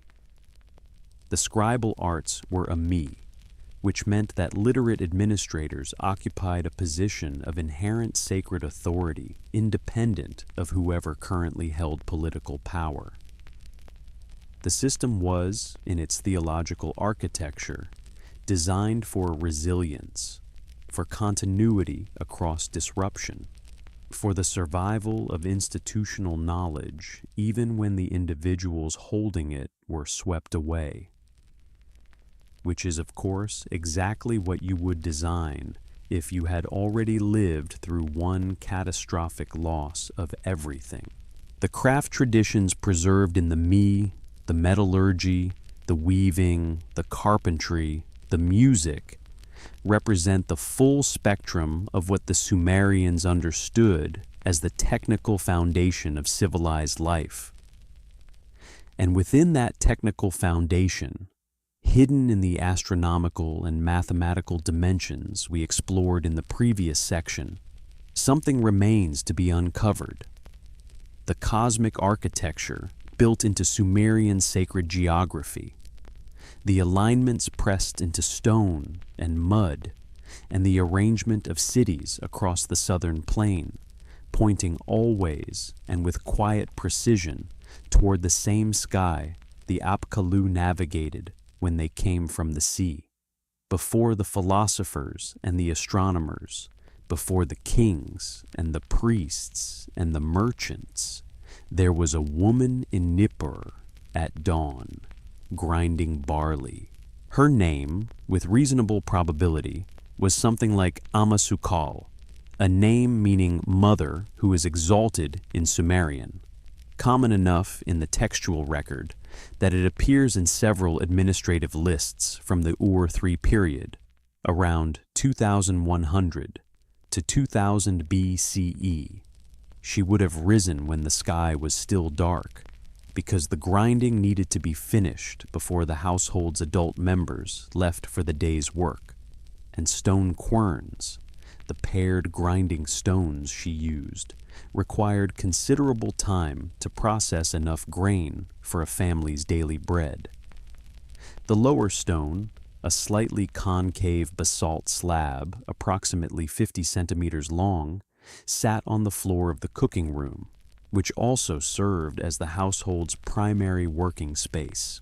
The upper stone, smaller and rounded to fit the hand, moved back and forth across the grain with a rhythm that would have been one of the fundamental sounds of any Sumerian city at first light.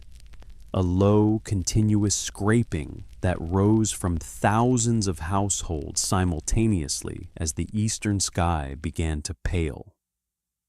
The house she worked in was typical of middle-period Sumerian domestic architecture, a mud brick structure of 4 to 6 rooms arranged around a small central courtyard, with walls approximately 50 centimeters thick that moderated the extreme summer heat, keeping interior temperatures measurably lower than the outside air. The roof was flat, made of reed matting laid over wooden beams and covered with packed mud. And in summer, the family would have slept on the roof, where the night air moved more freely and the stars were visible in their full brilliance. Doorways were low, approximately 1.5 meters in height, fitted with wooden doors hung on pivot stones, and the floors were beaten earth, swept clean and replastered with mud annually. The household storage jars, large spouted vessels holding grain, oil, and date wine, stood along the north wall of the main room, sealed with clay stoppers impressed with the family's seal. Sumerian cities were not simply collections of houses and temples. They were functioning economies of considerable complexity, and the daily life within them was textured with the specific details that complexity produces. The bazaar district of a city like Nippur, which served as Sumer's primary religious center and housed the great temple of Enlil, would have contained specialized shops and workshops operating within defined guild traditions. Weavers producing linen and wool cloth in standardized widths and qualities for both local use and long-distance trade. Potters turning vessels on slow wheels with a speed and consistency that mass production. Smiths working copper and bronze into tools and vessels using techniques whose sophistication would not be matched in Europe for another 1,000 years. And brewers producing the beer that was, in southern Mesopotamia, both a dietary staple and a ritual necessity. Beer deserves a moment's consideration because it appears in the Sumerian record with a frequency and specificity that tells us something important about the texture of daily life. The world's oldest known beer recipe, recorded on a tablet from approximately 1800 BCE and known as the Hymn to Ninkasi, the goddess of brewing, describes a process involving malted barley bread, emmer wheat, and a fermentation vessel that would have produced something similar to an unfiltered wheat ale. Beer was consumed through reed straws to filter out the grain solids still suspended in the liquid, a practice depicted on numerous cylinder seal impressions and relief carvings. It was distributed as part of the ration system feeding temple workers, measured carefully by administrative scribes, and recorded on the clay tablets that have survived. A standard daily ration for an adult male laborer was approximately 1 selah of beer, roughly 1 liter, supplemented with bread and occasionally fish or onions.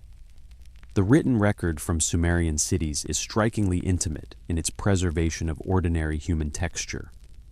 A tablet from Nippur, dated to approximately 2000 BCE, records a father's complaint about his son's poor performance at the tablet house, the scribal school. The boy is not studying. He is not learning. He is playing in the streets. His teacher is displeased, and his father is embarrassed. The emotional temperature of that complaint, the mixture of parental frustration, social anxiety, and genuine concern for a child's future, is identical to what any parent might feel today. Pressed into clay 4,000 years ago and preserved by the dry Iraqi soil through every intervening century. The world's oldest recorded joke, from approximately 1900 BCE, is a short text that translates roughly as, "Something which has never occurred since time immemorial. A young woman did not fart in her husband's lap." The humor is broad, the timing is impeccable, and the human impulse behind it, the desire to make someone laugh, to create a moment of shared amusement against the backdrop of ordinary days, is unchanged across 4 millennia. The stars above Nippur at night were observed and named with precision that served both practical and theological purposes. The astrologers who read the sky for royal courts and temple administrations worked within a tradition that integrated celestial observation with terrestrial interpretation, understanding the movements of planets and the appearances of comets as messages requiring expert reading. But ordinary people also knew the sky, because the sky was their calendar, their compass, and their clock. The rising of the Pleiades in spring marked the beginning of the agricultural year. The position of the moon told farmers when to plant and when to harvest. The wandering of Venus through its roughly 584-day cycle between morning and evening star was tracked with sufficient precision that Sumerian astronomers produced tables predicting its appearances that were accurate to within a few days over multi-year periods. Beneath the ordinary texture of daily life in Nippur and Uruk and Eridu, beneath the grinding and the brewing and the scribal exercises and the star watching, ran the constant awareness that this civilization was built on a foundation it had not laid itself. The temples were rebuilt on the same sacred spots because the spots themselves were sacred, because something had happened there before, because the ground remembered even when the people had forgotten. And in the hidden dimensions of Sumerian sacred architecture and astronomical practice, pressing against the surface of the visible record like an impression made in clay before it dries, that older knowledge left its marks for those patient enough and careful enough to read them. Beneath the surface of Sumerian sacred architecture, beneath the mud brick courses and the reed mat floors and the cone mosaic decorations, there is a geometry that most visitors to the ruins would not immediately recognize. It is not hidden in the sense of being deliberately concealed, but it is hidden in the sense that reading it requires a different kind of attention. The kind that comes from standing still long enough and looking carefully enough that the relationships between structures, between orientations, between the placement of doorways and the angles of platforms, begin to resolve into something that looks less like accident and more like intention. The Sumerians built their sacred architecture with a precision that modern surveying equipment confirms was not approximate. Their alignments were deliberate. Their orientations were calculated. And what they were aligned to, consistently and across centuries of construction at multiple sites, was the sky. The ziggurat at Ur, built by the 3rd dynasty king Ur-Nammu around 2100 BCE, and one of the best preserved Sumerian monumental structures surviving above ground, is oriented with its corners pointing to the four cardinal directions, its sides facing northeast, southeast, southwest, and northwest. This orientation, rotated 45 degrees from the standard cardinal alignment, is not unique to Ur. The same rotational scheme appears at the ziggurat of Akar Kuf, near modern Baghdad, at Choga Zanbil in Iran, and in the earlier temple platforms of the Uruk period. The northeast face, which receives the first light of sunrise on the summer solstice in the latitude of southern Mesopotamia, was consistently the principal facade, the face containing the main staircase and the primary processional approach. This was not coincidence across multiple sites spanning centuries of construction. Ur-Nammu's architects understood the solar calendar well enough to build it permanently into stone.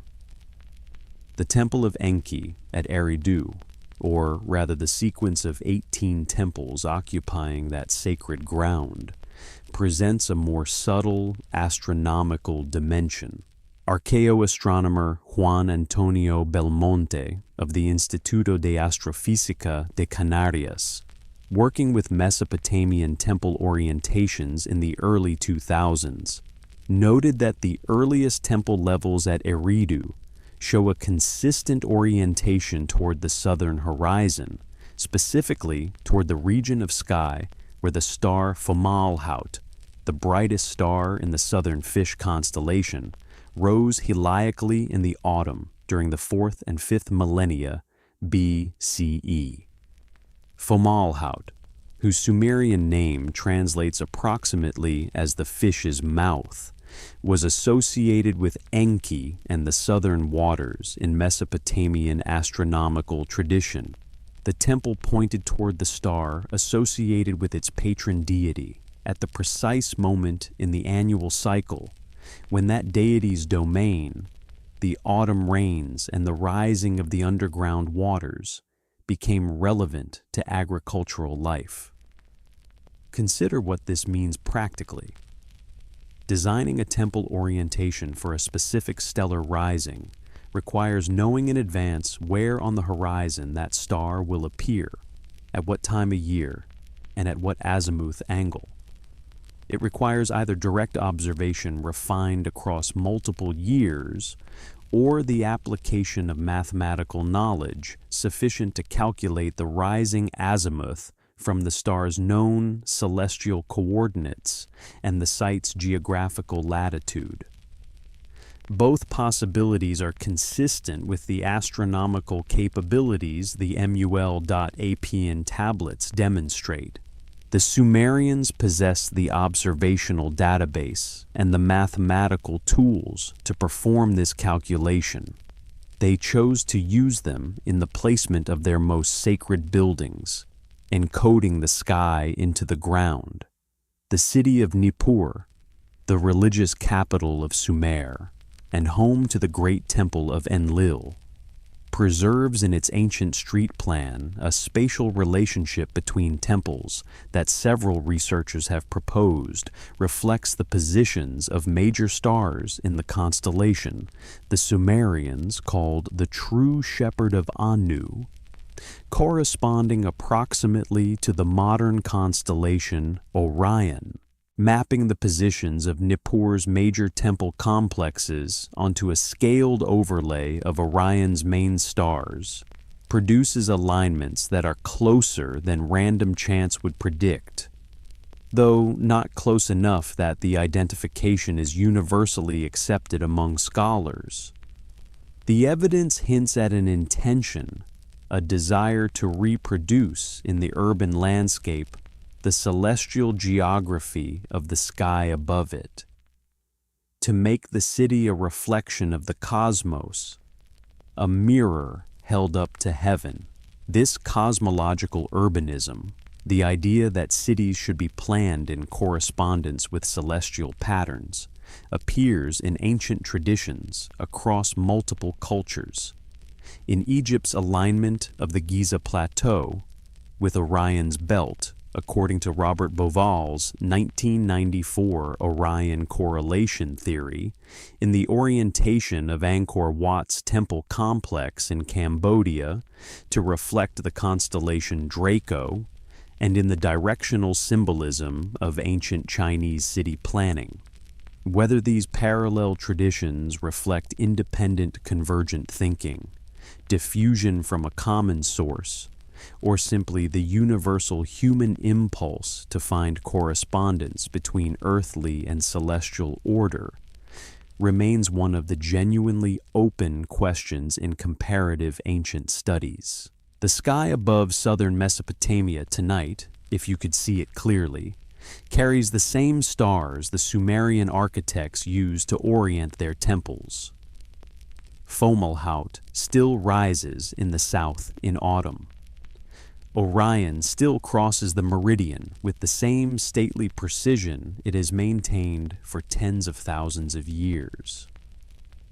The stars do not require our attention to continue their ancient mathematics, but they reward attention quietly and consistently with the same patterns that the builders of Eridu's first small mud brick temple oriented their doorway toward, standing on the same ground, watching the same sky, pressing their hands into wet clay and thinking about things that outlasted them by several thousand years, and counting. 200 kilometers northwest of Eridu, in the foothills of the Taurus Mountains, in what is now southeastern Turkey, a Kurdish shepherd named Shavak Yıldız noticed a large limestone slab protruding from a hillside in 1963. The hill, called Göbekli Tepe in Turkish, meaning Potbelly Hill, had been noted by American archaeologist Peter Benedict during a survey of the region that same year, who identified the scattered flint fragments on its surface as potentially ancient, but found nothing to suggest the site was exceptional. The stone slabs were recorded, the hillside was mapped, and the survey moved on.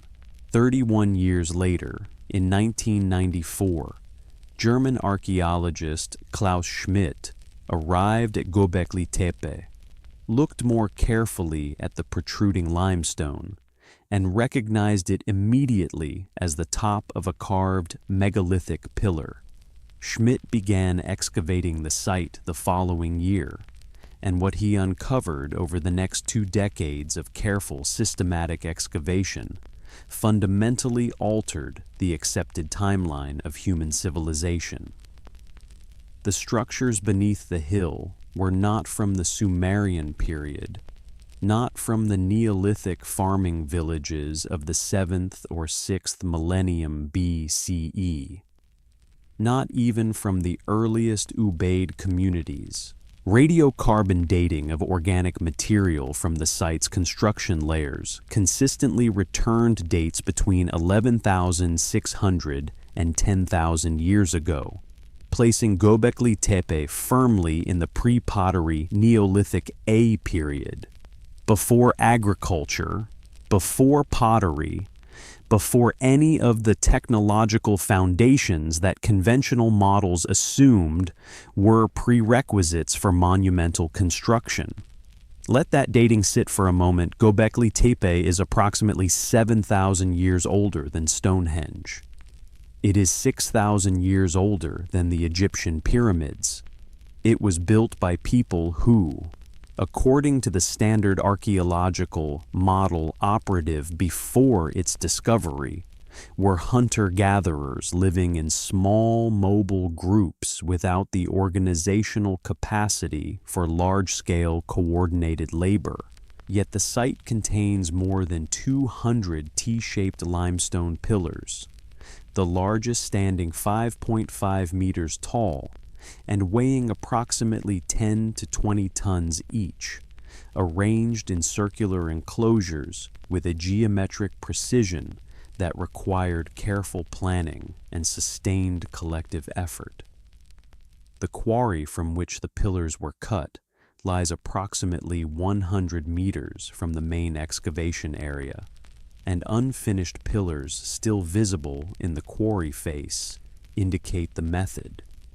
The pillars were shaped using flint and obsidian tools, carved directly from the bedrock, then moved to their positions by human labor without evidence of wheeled vehicles or draft animals, because neither yet existed.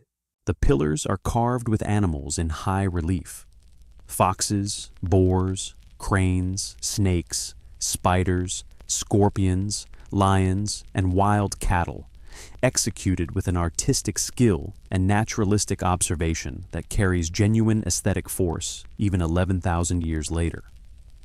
The T-shape of the pillars themselves is widely interpreted as stylized human forms, with the horizontal bar of the T representing shoulders and arms, and several pillars have carved hands and belt-like garments visible on their lower sections, confirming the anthropomorphic reading.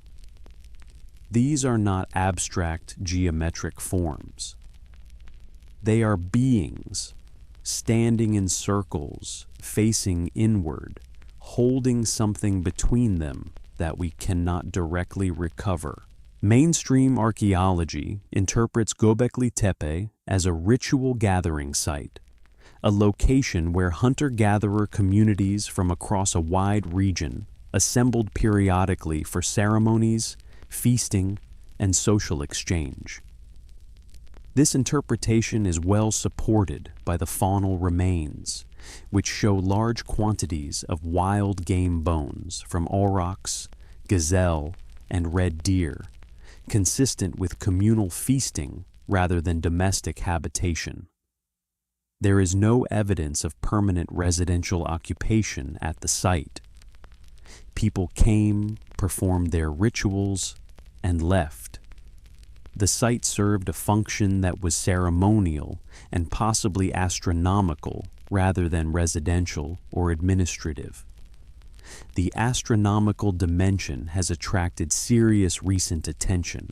In 2017, Martin Sweatman and Dimitrios Tsikritsis of the University of Edinburgh published a paper in Mediterranean Archaeology and Archaeometry arguing that specific carved relief panels at Göbekli Tepe encode astronomical information, particularly that a carving on the so-called vulture stone, Pillar 43, depicts the sky as it appeared on a specific date around 10,950 BCE, a date that falls within the Younger Dryas period and corresponds to a proposed cosmic impact event.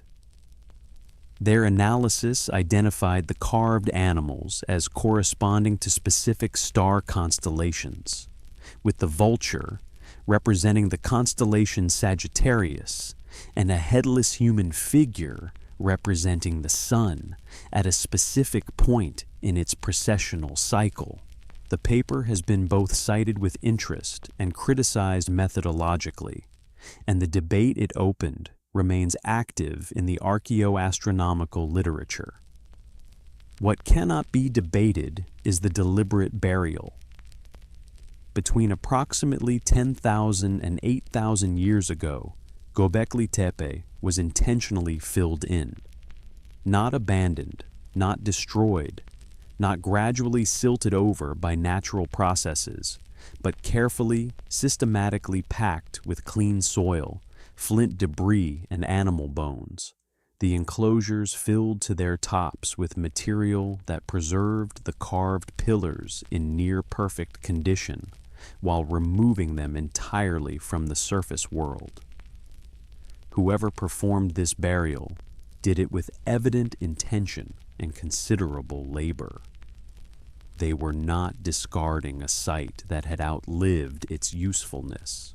They were interring it, preserving it beneath the earth with the care that implies ongoing significance. The question this site poses to our understanding of Sumerian origins is direct and difficult to dismiss.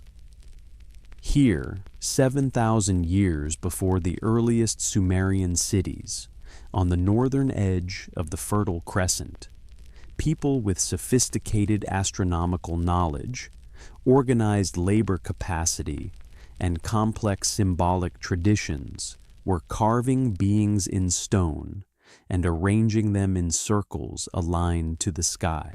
If the cultural memory of a catastrophe was being encoded anywhere in the ancient Near East following the Younger Dryas event, Göbekli Tepe is precisely where the evidence points, and the shadow it casts falls directly over the antediluvian cities the Sumerians remembered as the beginning of the world.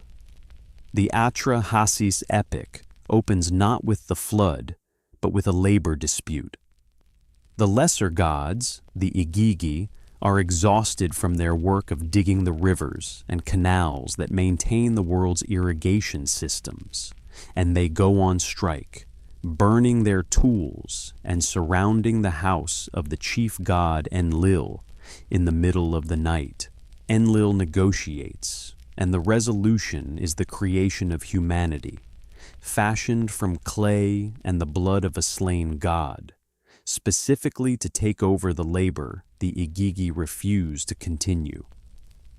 It is a creation story with an industrial relations dimension that no other ancient tradition quite matches, and it establishes from the beginning that the text's relationship with its own mythology is practical and unsentimental rather than purely reverential.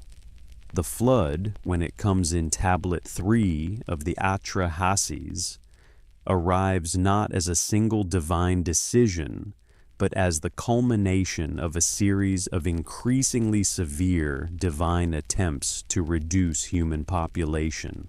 First disease, then drought, then famine, each sent by a different deity and each temporarily averted by the intervention of the wise god Enki, who advises humanity on countermeasures. The god's motivation for wanting to reduce human numbers is explicitly stated. People have become too numerous and too noisy, disturbing the sleep of the gods with their constant activity. The flood is the final solution, a comprehensive reset of the human experiment. Enlil convenes a divine assembly, secures agreement from the other major deities, and the mechanism of destruction is set in motion. The physical description of the flood in Atra-Hasis incorporates meteorological and geological phenomena that go considerably beyond simple rainfall. The text describes the Anunnaki gods lifting their torches and setting the land ablaze with their brightness before the water arrives. Dark clouds massing from the horizon, the thunder of the storm deity, Adad, filling the sky, and the winds blowing so violently that no person could see another across a short distance. Underground water erupts upward simultaneously with the rainfall from above. The light disappears.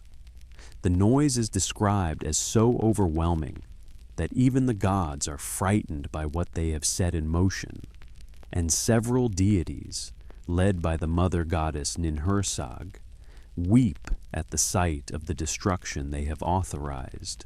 This description, when read alongside the geological evidence for the Younger Dryas impact event at 12,900 years ago, produces a set of correspondences that are difficult to dismiss as entirely coincidental.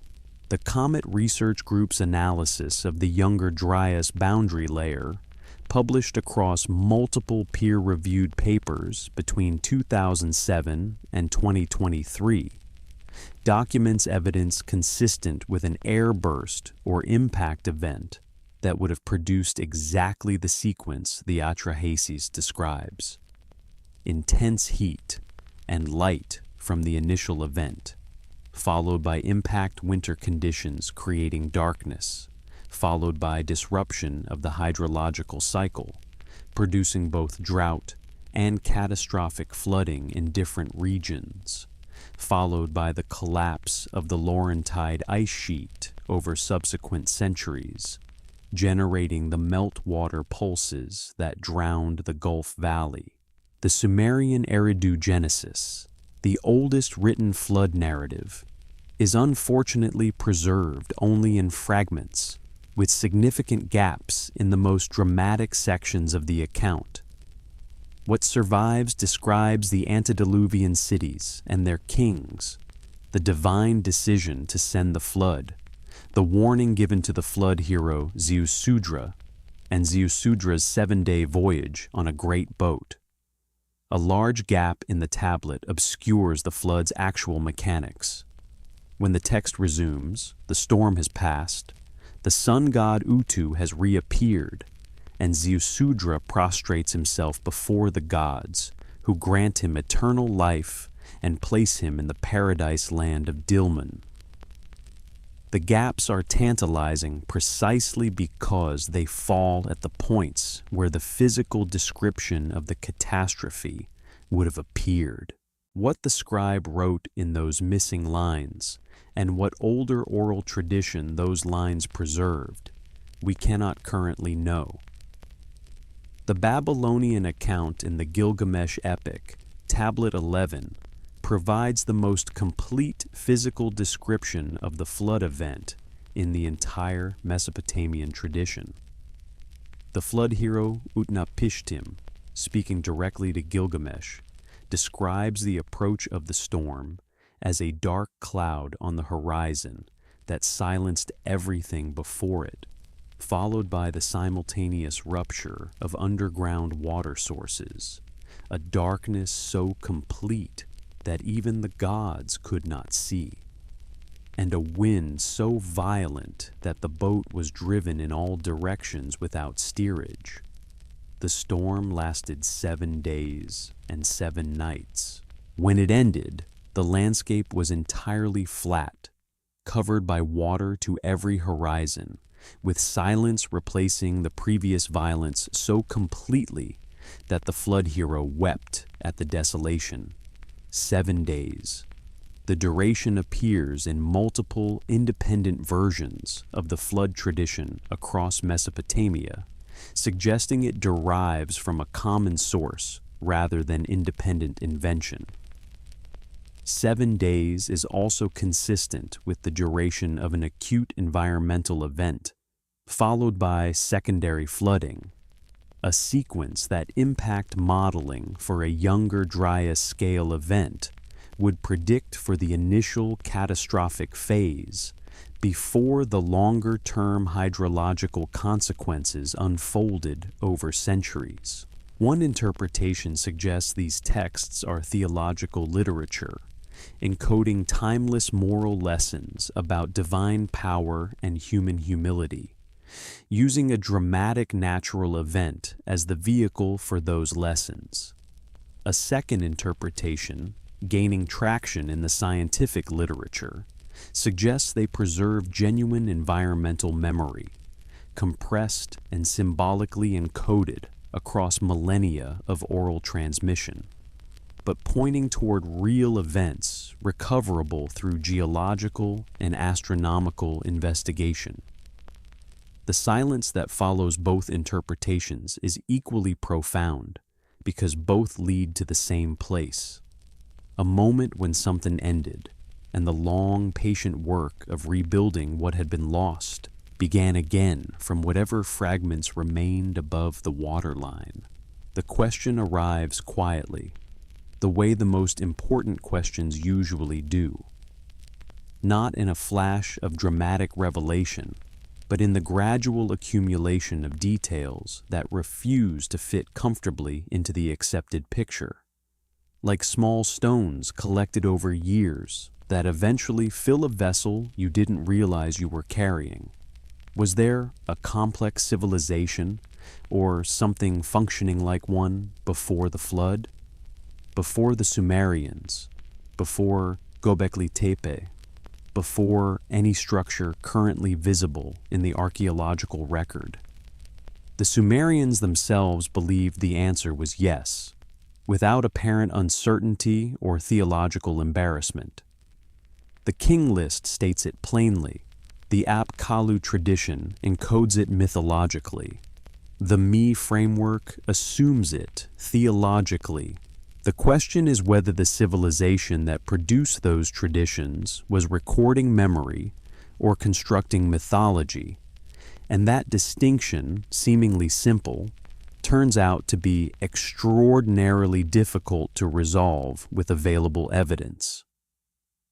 The mainstream archaeological position is carefully stated by scholars like Andrew Sherratt, Colin Renfrew, and more recently, David Wengrow. The antediluvian traditions in Mesopotamian literature are mythological frameworks, not historical records. The impossibly long reigns, the divine kings, the supernatural sages emerging from the sea. These are the literary conventions of ancient cosmological thinking, devices for placing human civilization within a framework of sacred time that dwarfs ordinary human scales. On this interpretation, the sophistication of Sumerian civilization emerged through the processes visible in the archaeological record: gradual population increase, agricultural intensification, trade network expansion, and the organizational innovations driven by managing complex urban economies. The explanation is sufficient. It accounts for what the evidence shows, and it carries the considerable weight of scholarly consensus behind it.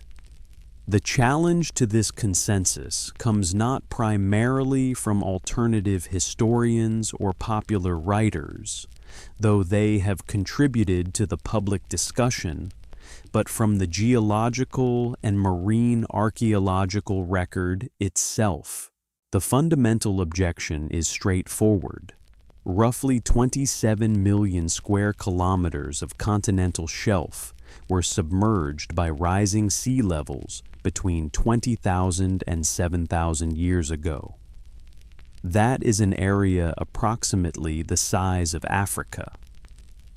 It has never been systematically surveyed for archaeological remains.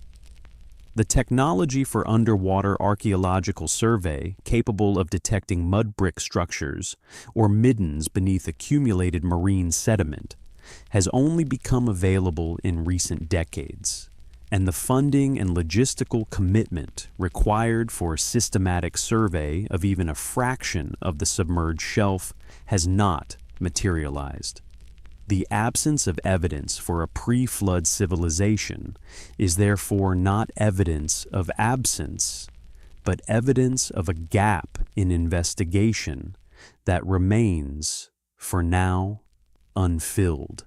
Marine geologist Glenn Milne of the University of Ottawa has produced detailed maps of the continental shelf's configuration at various points during the post-glacial sea level rise. And those maps show that the most habitable zones, the areas with reliable freshwater, moderate climate, and coastal access, were precisely the zones that were inundated first and most completely. The Persian Gulf Basin, the continental shelf of the Indian subcontinent, the drowned coastlines of Southeast Asia, the submerged lands of the North Sea. These were the garden spots of the ancient world before the water came, and they are now the least accessible regions for archaeological investigation. We are, in effect, looking for lost civilizations in the least convenient places to look. Geologist Robert Schach of Boston University, best known for his geological analysis, suggesting that the Sphinx enclosure at Giza shows water erosion patterns inconsistent with its conventionally accepted age, has written extensively about what he calls the possibility of a civilization of the Ice Age, arguing that the combination of geological evidence for catastrophic events at the Younger Dryas boundary and the architectural sophistication demonstrated at Göbekli Tepe suggests a more complex pre-agricultural human social organization than conventional models accommodate. Schoch's work is controversial within mainstream geology and archaeology, and his critics raise legitimate methodological objections that deserve consideration. But his core observation, that Göbekli Tepe requires us to revise our assumptions about pre-agricultural social capacity, has been absorbed into the mainstream discussion, even by scholars who reject his broader conclusions. Perhaps the most productive framing for the question is not binary, not civilization, or no civilization, but scalar. Human societies exist on a spectrum of organizational complexity, and the threshold between what we call civilization and what we call pre-civilization is a modern categorical distinction that may not map cleanly onto the actual range of human social forms that existed during the Ice Age and its aftermath. A society that possessed sophisticated astronomical knowledge, organized labor capacity sufficient for monumental construction, complex oral traditions encoding detailed environmental and historical information, and established craft traditions in ceramics, textiles, and metallurgy would be, by most reasonable definitions, civilizationally significant, regardless of whether it built cities in the conventional sense or left written records in the conventional medium. We may never know whether the Gulf Valley hosted settlements that would qualify as civilizationally complex under any reasonable definition, because the valley floor has not been adequately investigated and may never be. What we can say with confidence is that the Sumerians believed it did, that the geological record confirms the valley was habitable and inhabited during the relevant period, and that the cultural memory preserved in the cuneiform texts shows an internal consistency and geographical specificity that is difficult to dismiss as pure invention. The question remains open. It may remain open indefinitely, and there is something valuable in that openness, something that resists the closure that certainty would impose and keeps the inquiry alive across generations of curious minds. Stand back far enough from any individual ancient tradition and patterns begin to emerge that are difficult to explain from within that tradition alone. The flood narrative is the most widely distributed story in human cultural history, appearing in some form in more than 200 distinct oral and written traditions across every inhabited continent. Biblical scholars, anthropologists, and comparative mythologists have cataloged these accounts, and while the details vary considerably, a structural core recurs with a consistency that demands explanation. A catastrophic inundation, divine warning to a specific individual or family, survival through a vessel or elevated refuge, the death of most of humanity, and the subsequent task of rebuilding civilization from the surviving remnant. This structure appears in the Epic of Gilgamesh, in the Hebrew Bible, in the Hindu Shatapatha Brahmana's account of Manu, in the Greek myth of Deucalion, in the Aztec legend of Tata and Nena, in the Andean story of the two survivors on Mount Huascaran, and in dozens of Australian Aboriginal traditions describing the ancestral waters that covered the land in the distant past.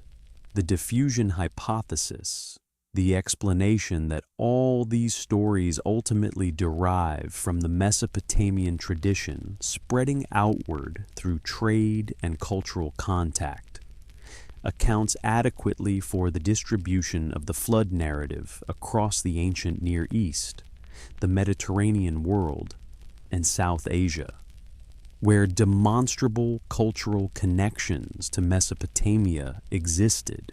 It does not account, without considerable strain, for the parallel traditions found among indigenous peoples of the Americas, Australia, and the Pacific Islands, who had no known contact with Mesopotamian civilization.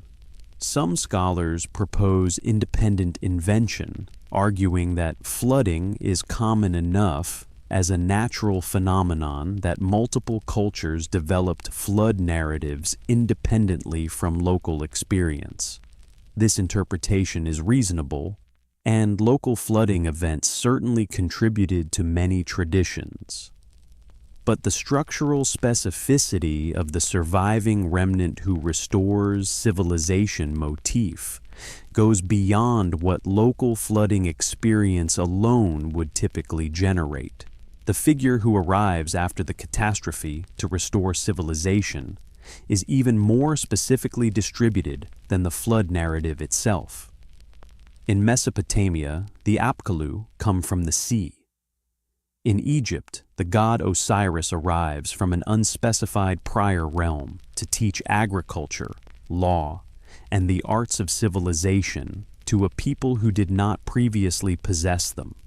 In the Andean traditions of Peru and Bolivia, a bearded figure called Viracocha emerges from Lake Titicaca after a great flood and travels the land teaching architecture, agriculture, and astronomy before departing across the Western Ocean.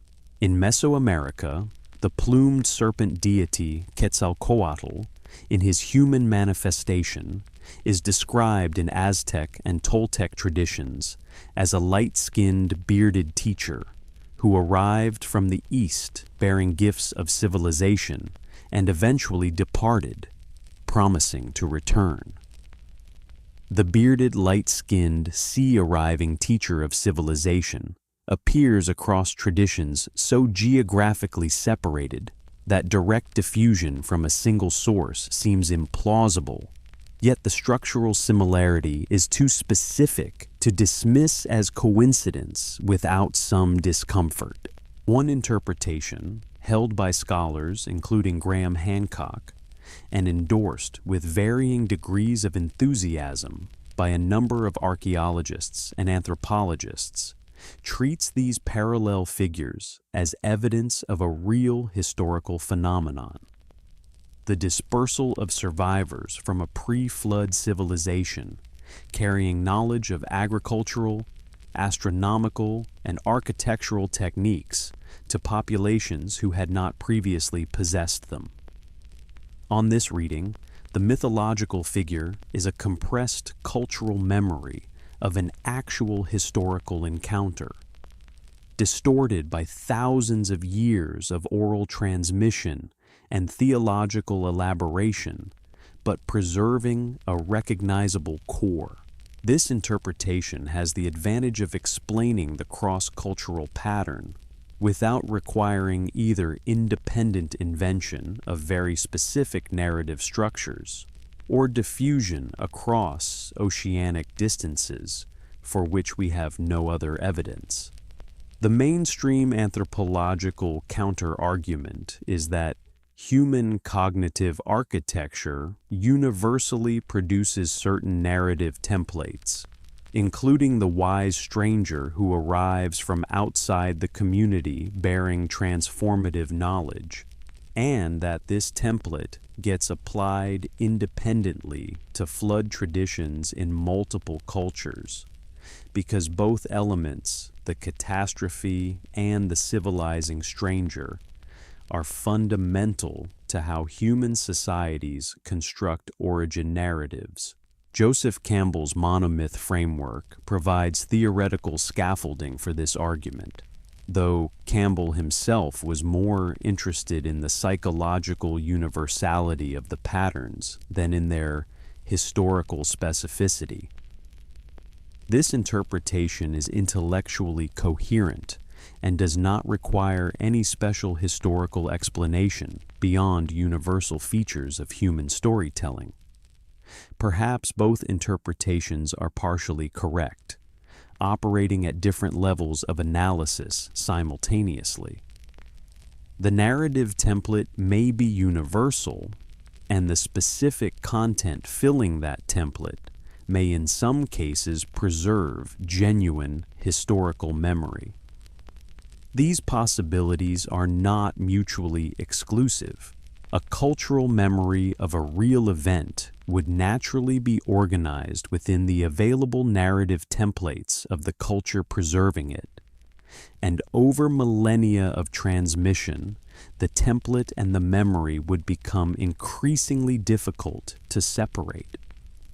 We may never be able to determine with certainty which elements of the Sumerian Apkallu tradition, or the Viracocha myth, or the Owan's account in Berossus derive from genuine historical experience, and which from the universal architecture of human narrative. What we can say is that the pattern is real, that it is more widely distributed than cultural diffusion from Mesopotamia can fully explain, and that it points towards something in the deep human past that left an impression strong enough and specific enough to survive tens of thousands of years of cultural transformation, migration, and catastrophe. The mystery at the heart of the pattern is not diminished by our inability to resolve it. If anything, the inability to resolve it cleanly, the way the evidence keeps pointing towards something just beyond the reach of current investigation, is itself a kind of message from the deep past, pressed not into clay, but into the collective memory of the entire human species, still waiting for the right reader. The library of Ashurbanipal at Nineveh was not assembled by accident. The last great king of the Neo-Assyrian Empire, who ruled from 668 to approximately 627 BCE, was literate in an age when literacy among rulers was unusual, and he understood with unusual clarity that the texts accumulating in the temple archives of Mesopotamia's ancient cities were irreplaceable. He dispatched agents across the empire with explicit instructions to locate, copy, and return to Nineveh every significant text they could find. From hymns and omens to medical treatises and mathematical tables, from creation myths to administrative records stretching back centuries. The result was a collection of approximately 30,000 tablets organized by subject and stored in dedicated rooms of his palace complex, the world's first deliberately curated research library. Ashurbanipal had the tablets stamped with his name and a curse against anyone who removed them without authorization, a detail that feels simultaneously very ancient and entirely recognizable to anyone who has ever used a library card. That library burned when Nineveh fell to the combined armies of the Babylonians and Medes in 612 BCE. The fire that destroyed the palace also baked the clay tablets to a hardness they had not previously possessed, preserving them more effectively than if they had simply been stored in a fireproof vault. The catastrophe that ended Ashurbanipal's empire inadvertently ensured the survival of the knowledge he had spent his reign gathering.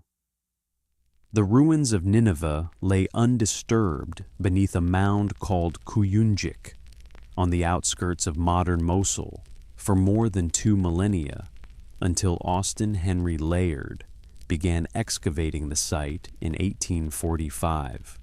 And the tablets began their long journey to the British Museum, where George Smith would eventually read a flood narrative pressed into clay 2,700 years earlier and remove his clothing in astonishment. Even now, a century and a half after that initial excavation, scholars are still working through the Nineveh collection. New translations appear regularly in academic journals. Tablets that were misidentified in the 19th century are being re-examined with improved linguistic tools. Fragments from different tablets are being matched, like the pieces of a puzzle distributed across multiple museum collections in London, Baghdad, Philadelphia, and Istanbul. And the reunited texts are revealing content that neither fragment alone could provide. The work of reading what Sumer left behind is genuinely ongoing, not in the sense of occasional minor additions to a completed picture, but in the sense of fundamental discoveries still occurring within living memory. The 60-minute hour you use today is one of Sumer's most quietly pervasive legacies. The sexagesimal system, base 60 mathematics, developed in the cities of southern Mesopotamia before 3000 BCE, passed from Sumer to Babylon, from Babylon to the Greek astronomers who adopted it for celestial calculation, from the Greeks to the Islamic mathematicians who preserved and extended it through the medieval period, and from Islamic scholarship to the European scientific tradition that formalized it into the timekeeping system the entire modern world now uses. When you glance at a clock and see the minute hand positioned between two numbers, you are reading a system of temporal division invented by people who believed they had inherited their mathematics from fish-robed sages who emerged from a sea that no longer exists. The continuity is not metaphorical. It is measurable, traceable, and real.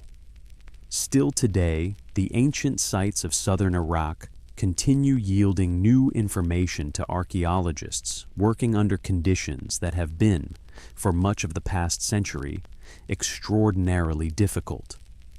The looting of the Iraq Museum in Baghdad following the 2003 invasion resulted in the loss of approximately 15,000 artifacts, including many cuneiform tablets whose content had never been recorded.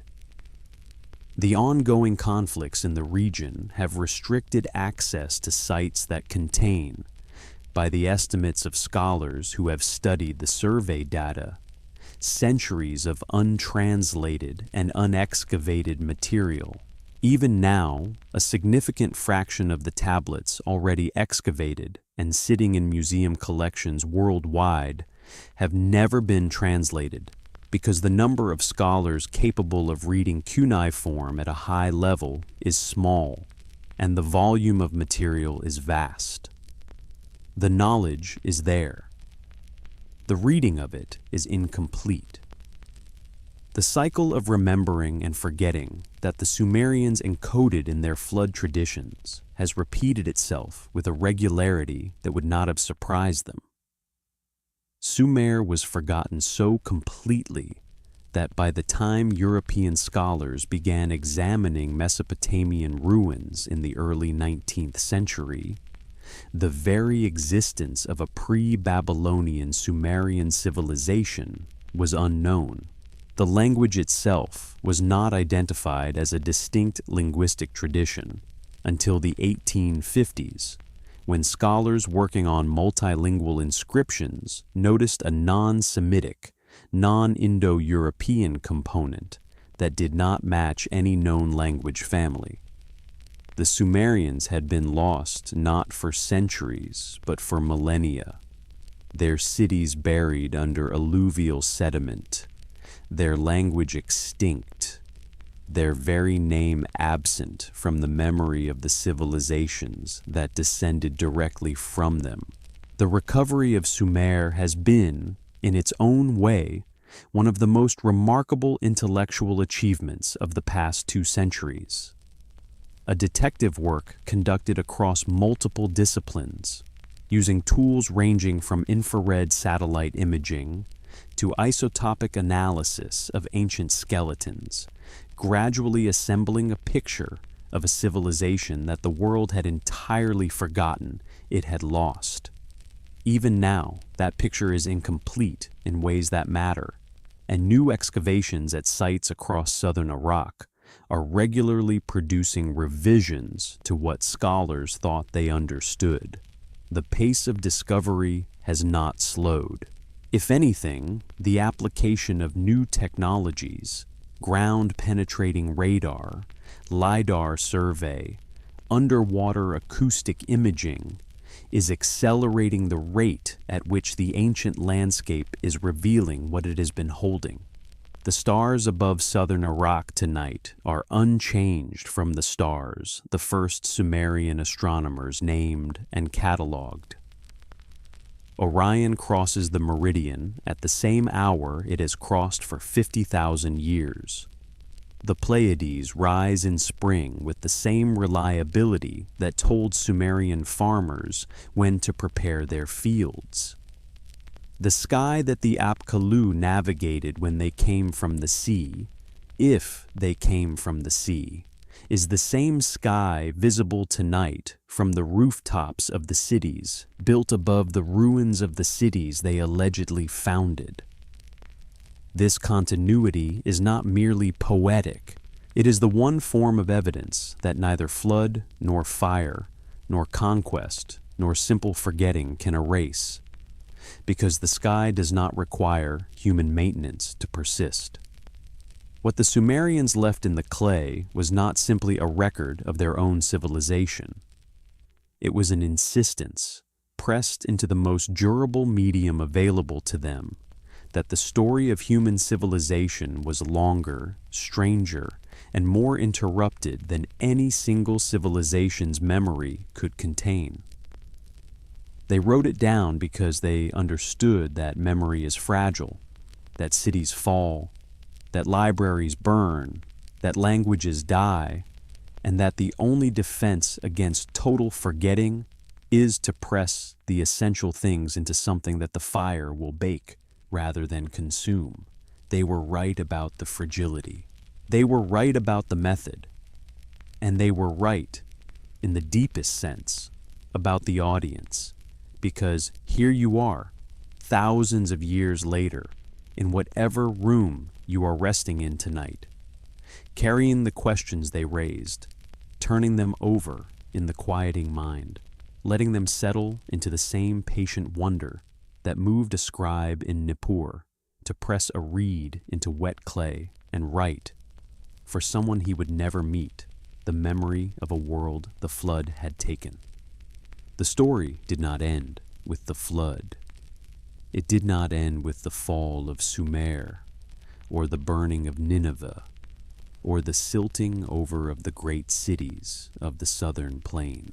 It continued in Babylon, in Assyria, in Greece and Rome, and the Islamic Golden Age and the European Renaissance, and every library ever built by someone who understood that knowledge is not self-maintaining, that it requires human hands to copy it, and human minds to carry it forward into the next generation. It continues in the scholars working tonight in universities across the world, translating tablets that have not been read in 3,000 years. It continues in the marine archaeologists planning surveys of the Gulf floor. And it continues in you, right now, in the questions you are holding as you move toward sleep. Questions that a Sumerian scribe first pressed into clay and sent forward through time with exactly this moment in mind. Come back gently to the room you are in. Feel the weight of your body where it rests, the particular warmth and pressure of the surface beneath you, the slow, reliable rhythm of your own breathing. You have traveled a considerable distance tonight, across 12,000 years of human memory and geological time, through drowned river valleys and temple precincts and the quiet rooms where scribes pressed the edges of civilizations into wet clay. That journey does not require anything from you now. No conclusion, no summary, no resolution of the questions we carried through the dark.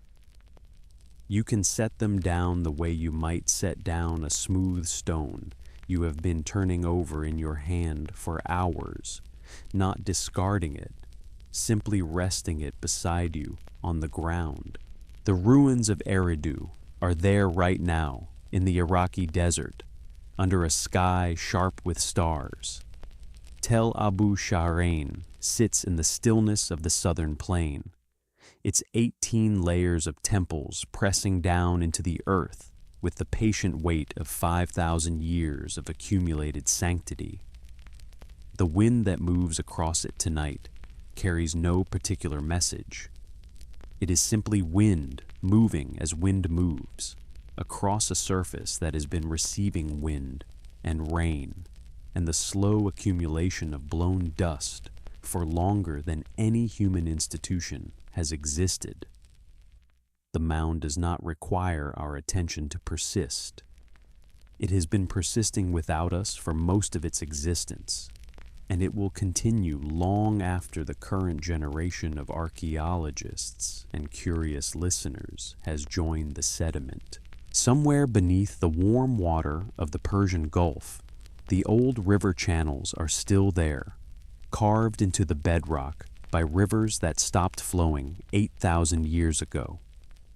The valley floor holds whatever it holds, in the dark, and the pressure and the slow marine drift of sediment that adds a fraction of a millimeter to the covering each year. If there are walls down there, mud brick dissolved to its component minerals and indistinguishable now from the surrounding silt, they are resting in the same undisturbed patience they have maintained since the water came. The sea does not hurry. The evidence does not decay on any human schedule. Whatever is there is simply there, waiting with the absolute equanimity of things that have no awareness of being waited for. The questions we explored tonight are not diminished by remaining unanswered. They are, in a way, more alive for it. A question with a known answer becomes a fact, useful and important, but static, something to be filed and retrieved. A question that remains genuinely open stays in motion, turning slowly in the mind the way the stars turn overhead, generating new angles and new light depending on when and how you look at it. The Sumerians understood this, or something like it. They preserved contradictory versions of their own creation stories without apparent anxiety about the contradiction, holding multiple explanations simultaneously because they understood that the mystery was more honest than any single resolution of it. We can do the same tonight, carrying the open question forward into sleep without requiring it to close. Let your breathing slow a little more. The 60-minute hour is moving quietly forward, that ancient Sumerian gift ticking in whatever device sits near you, its sexagesimal mathematics unchanged since the first astronomer in a river valley city looked up and decided that the sky's motion deserved precise measurement. The same Orion that watched over Eridu and Nippur and the scribal schools of Shurupak is crossing the same sky above your roof tonight, indifferent and luminous and unchanged. Somewhere in a museum in London or Baghdad or Philadelphia, a clay tablet is resting in its case, holding words pressed into it 4,000 years ago by hands that have been dust for 38 centuries. Still readable, still carrying its original content forward through time with the serene reliability of baked clay doing what baked clay does. You are part of this continuity. The questions you carried tonight were pressed into clay for you, specifically by people who understood that the most important things must be written down and sent forward, because the future always arrives and always contains someone ready to receive them. The flood came. The cities were rebuilt. The knowledge was pressed into clay and baked and buried and rediscovered and translated and carried forward into this room, this breath, this particular moment of quiet at the end of a long day. The wind moves over the ruins of Eridu. The stars continue their ancient mathematics above the drowned valley. The clay holds what the clay was given to hold, patient and undisturbed. And somewhere beneath all of it, in the dark and the deep and the slow accumulation of time, the oldest questions are still